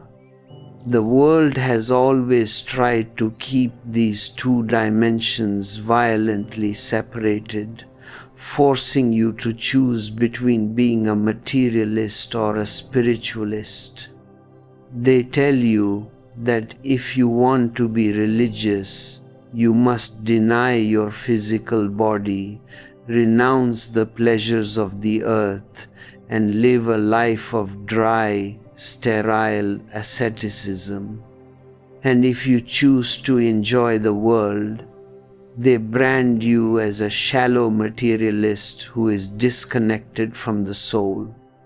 This artificial division has produced a deeply frustrated humanity filled with monks who are secretly obsessed with sex, and wealthy materialists who are suffering from a profound inner emptiness. I tell you, both paths are completely incomplete. You do not need to choose between the earth and the sky. You must claim them both as your natural heritage. Your roots must go deep into the rich mud of the earth, while your wings expand wide into the infinite sky of consciousness. To keep this sacred flame alive within our growing community, to ensure that these discourses of absolute rebellion can continue to pierce through the heavy armor of social illusions, you are always invited to deepen your connection with this space of transformation. If you feel a profound call to support the transmission of these teachings, take a moment to look below the video. You can click the join button to become an official member of our inner circle, gaining access to specialized energy spaces, or you can offer a beautiful gesture of support through super thanks. Let these actions flow as a natural expression of your gratitude, a conscious sharing of energy that helps us continue to awaken hearts all over the world. Let this understanding transform your everyday life completely. Stop living your life as a calculated duty and start living it as an overflow of celebration. When you cook a meal, when you clean your room, or when you walk down the street, do it with such total intensity and awareness that the small, ordinary act transforms into a beautiful meditation. You do not need to run away to the silence of the Himalayan caves to find the divine. The divine is alive and kicking right here in the immediate reality of your present surroundings. It is hidden in the laughter of a child, in the fragrance of the wind, and in the simple, silent rhythm of your own breath. You just need to become quiet enough, alert enough, and relaxed enough to let this present mystery seep deep into your heart. When you look back at the history of human consciousness, you will find that the only people who have left a lasting fragrance on the earth are those who had the immense courage to stand completely alone in their uniqueness. They refused to be molded into compliant robots by the religious and political machines of their time. They dropped all masks, threw away all defensive shields, and allowed their authentic inner light to shine brightly before the world, completely unbothered by the consequences. They took responsibility for their own joy and their own suffering, choosing to live as independent individuals rather than as safe components of a blind crowd. This is the exact invitation I extend to you today. Break free from the prison of your social conditioning. Reclaim your innate childhood innocence and step into the infinite freedom of your true self. The path is completely open before you, and it does not require you to follow a fixed map or a set of traditional rules. There is no public road to enlightenment. Each journey is completely individual, personal, and unique. You must find your own way through your own direct experience, trusting your own intelligence and your own inner voice above all else. Do not let the dogmas of the past or the fears of the future compromise the absolute purity of your present moment. Stand firmly on your own 2 feet. Open your arms wide to the beautiful insecurity of life and let your unique soul bloom into its full potential. You are a seed of magnificent possibility, a potential Buddha waiting to happen, and the entire universe is waiting with immense patience for you to open your petals and join the cosmic dance of celebration. Look at the sheer absurdity of how people waste their time continuously preparing to live, but never actually living. You spend your childhood preparing for your youth preparing for your career preparing for your old age, and your old age preparing for a comfortable grave. It is a permanent postponement of reality. You are always waiting for the perfect conditions to arrive before you allow yourself to be happy. You think that when you buy that bigger house, when you marry that perfect partner, or when you achieve that high social status, then you will finally relax and enjoy your existence. But that tomorrow never arrives, because it is a mathematical illusion created by your ambitious mind. The only time that actually exists in the entire universe is the immediate, living presence of the here and now. If you do not know how to be happy with what you have right now, in this exact spot, you will never be happy, even if you are handed the keys to all the palaces in the world. Happiness is not an external achievement that you can conquer through intense effort. It is an internal quality of relaxation, a spontaneous byproduct of being completely at ease with your own unique nature. When you stop trying to modify yourself to fit the artificial templates of society, your energy naturally settles back into its original source, and that settling fills your entire being with a deep, silent contentment. You realize that you do not need to be validated by the opinions of others to be considered important.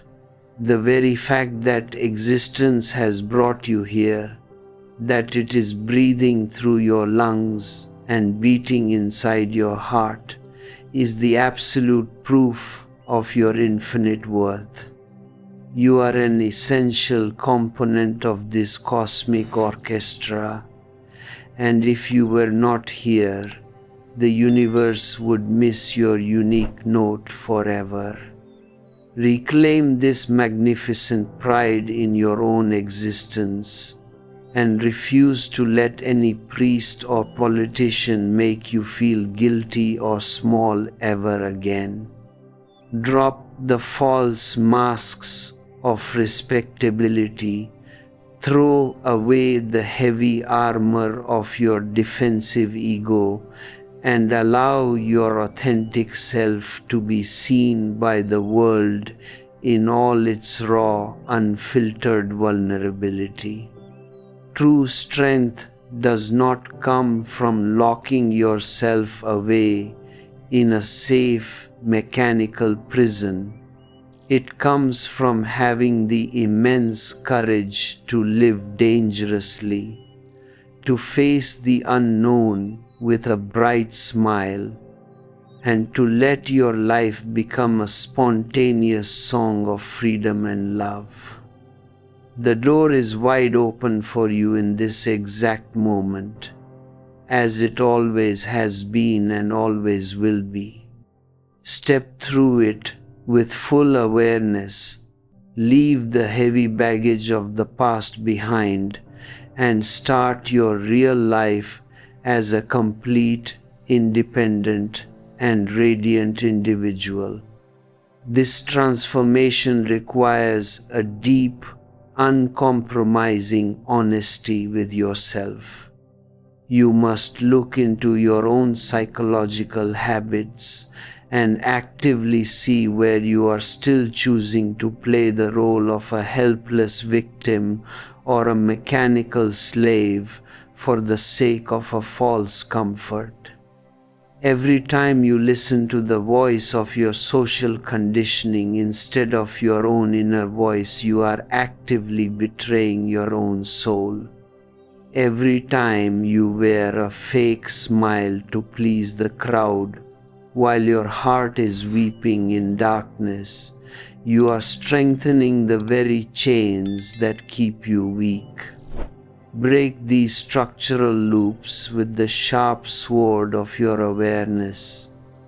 If you feel sad, let yourself be sad with full authenticity. If you feel angry, look at that hot energy with absolute clarity without judging it as a sin. By facing your internal states with total presence, you dissolve the artificial divisions within your mind and return to a state of profound inner unity. When you are integrated within yourself, the external world loses its power to manipulate or disturb your consciousness. You become like a solid mountain that stands unmoved by the passing storms of social opinion, financial changes, or political madness. You can move through the marketplace with absolute freedom, running your business or performing your daily work with high efficiency, yet remaining completely transcendental to it. When your shop closes, your business mind closes with it, and you return home to your family not as a stressed, calculating businessman, but as a loving, playful human being who is fully present to the joy of relationship. You do not carry the heavy garbage of your professional ambitions on your head because you have learned the unique alchemy of keeping your being completely untouched by your doing. This fluid way of living is the ultimate hallmark of a mature soul. You stop taking life with a heavy, serious attitude and begin to view it with the light, playful look of a poet and a creator. You realize that the rules of society are nothing but arbitrary games invented by frightened people to maintain a superficial order, and you refuse to let those games define the limits of your freedom.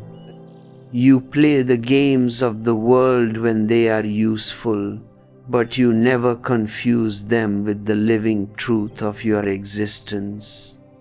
Your true allegiance is not to a nation, a race, or a specific religious dogma. Your ultimate allegiance is to the life force itself, to the beautiful cosmic energy that flows through all living things.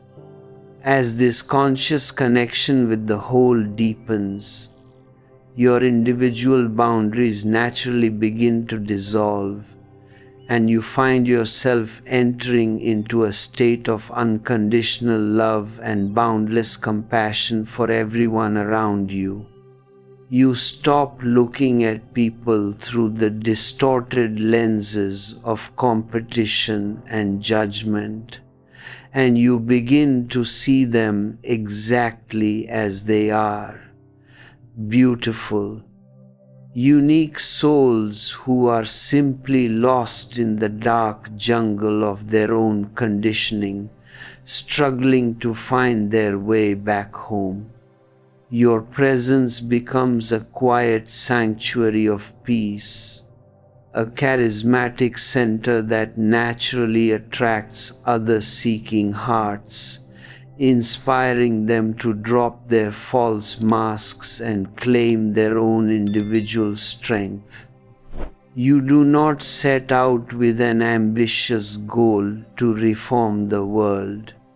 Your own radiant awakening becomes the catalyst that triggers transformation in the consciousness of humanity. This is the only way a genuine revolution can ever happen on this planet. Every outer revolution that has tried to change the world through violence, political engineering, or institutional force has failed completely because it left the internal unconsciousness of the individual untouched. You can overthrow a dictator or change the economic structure of a society, but if the minds of the people remain trapped in fear, greed, and ambition, they will simply create a new set of chains under a different political name. The only radical, root-level revolution is the spiritual transformation of the individual. When you wake up, a small part of the world has become permanently sane, and that sanity creates a powerful ripple effect that can slowly dissolve the deep insanity of the collective mind. Therefore, stop wasting your life energy waiting for a distant political utopia or a social change to happen before you allow yourself to live fully.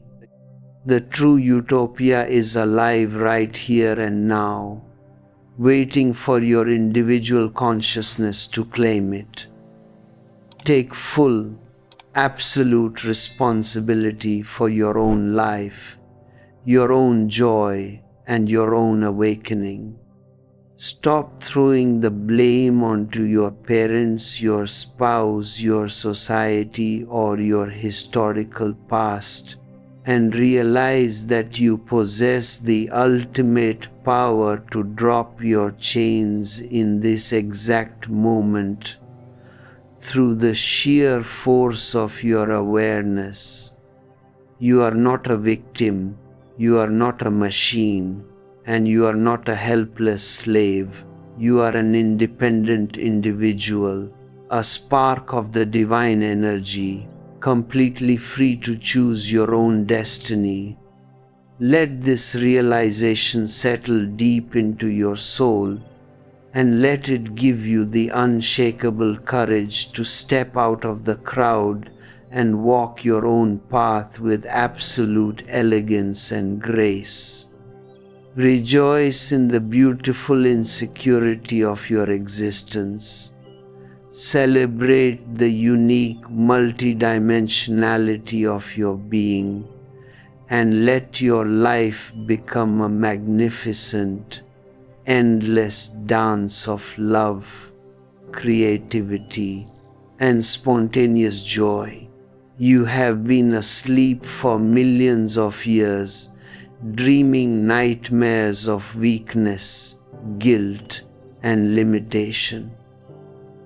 It is time to wake up, to open your eyes to the radiant light of your own truth, and to remember your strength. The world will continue to scream its dogmas at you, trying desperately to drag you back into the safe, comfortable slumber of the collective mind, but you must remain vigilant, watchful, and deeply centered in your own source. Refuse to compromise your truth for the sake of a cheap social respectability or a false validation from authority. Stand as a magnificent rebel in the light of your own awareness, knowing that the greatest blessing in existence is simply to be yourself, completely unfiltered, authentic, and free. Your journey is a beautiful, eternal flight into the unknown sky of consciousness, and there are no limits to the heights your soul can reach when it is powered by the natural strength of self-love and presence. Walk through the world with a light step, a bright smile, and a completely open heart, sharing your joy and your love with everyone you meet along the way. Let your everyday life become an active monument to freedom, a living proof that a human being can stand unmoved by the dark programming of an insane society and bloom into a state of supreme bliss and enlightenment.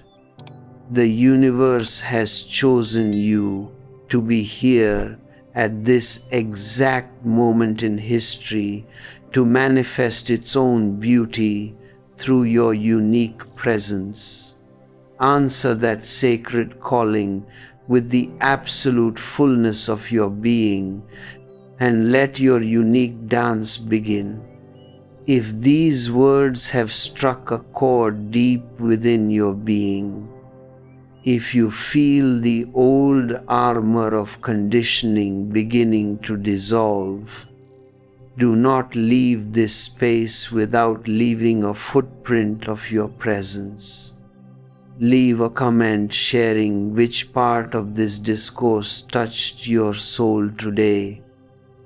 Hit the like button to show your support, and subscribe to this channel so that we can continue this magnificent journey of rebellion and awakening together. If you are inspired to actively help us bring these vital insights to thousands of other seeking hearts, consider checking out our community features by clicking the Join button or offering a contribution via Super Thanks. Every gesture of support helps preserve this temple of conscious transmission and ensures that the flame of truth remains lit for generations to come. I leave you with my love, my blessings, and my deep gratitude for your silent presence. You can access our ebook, The Hidden Energy Protocol, Reclaim Your God Mode, from the descriptions below.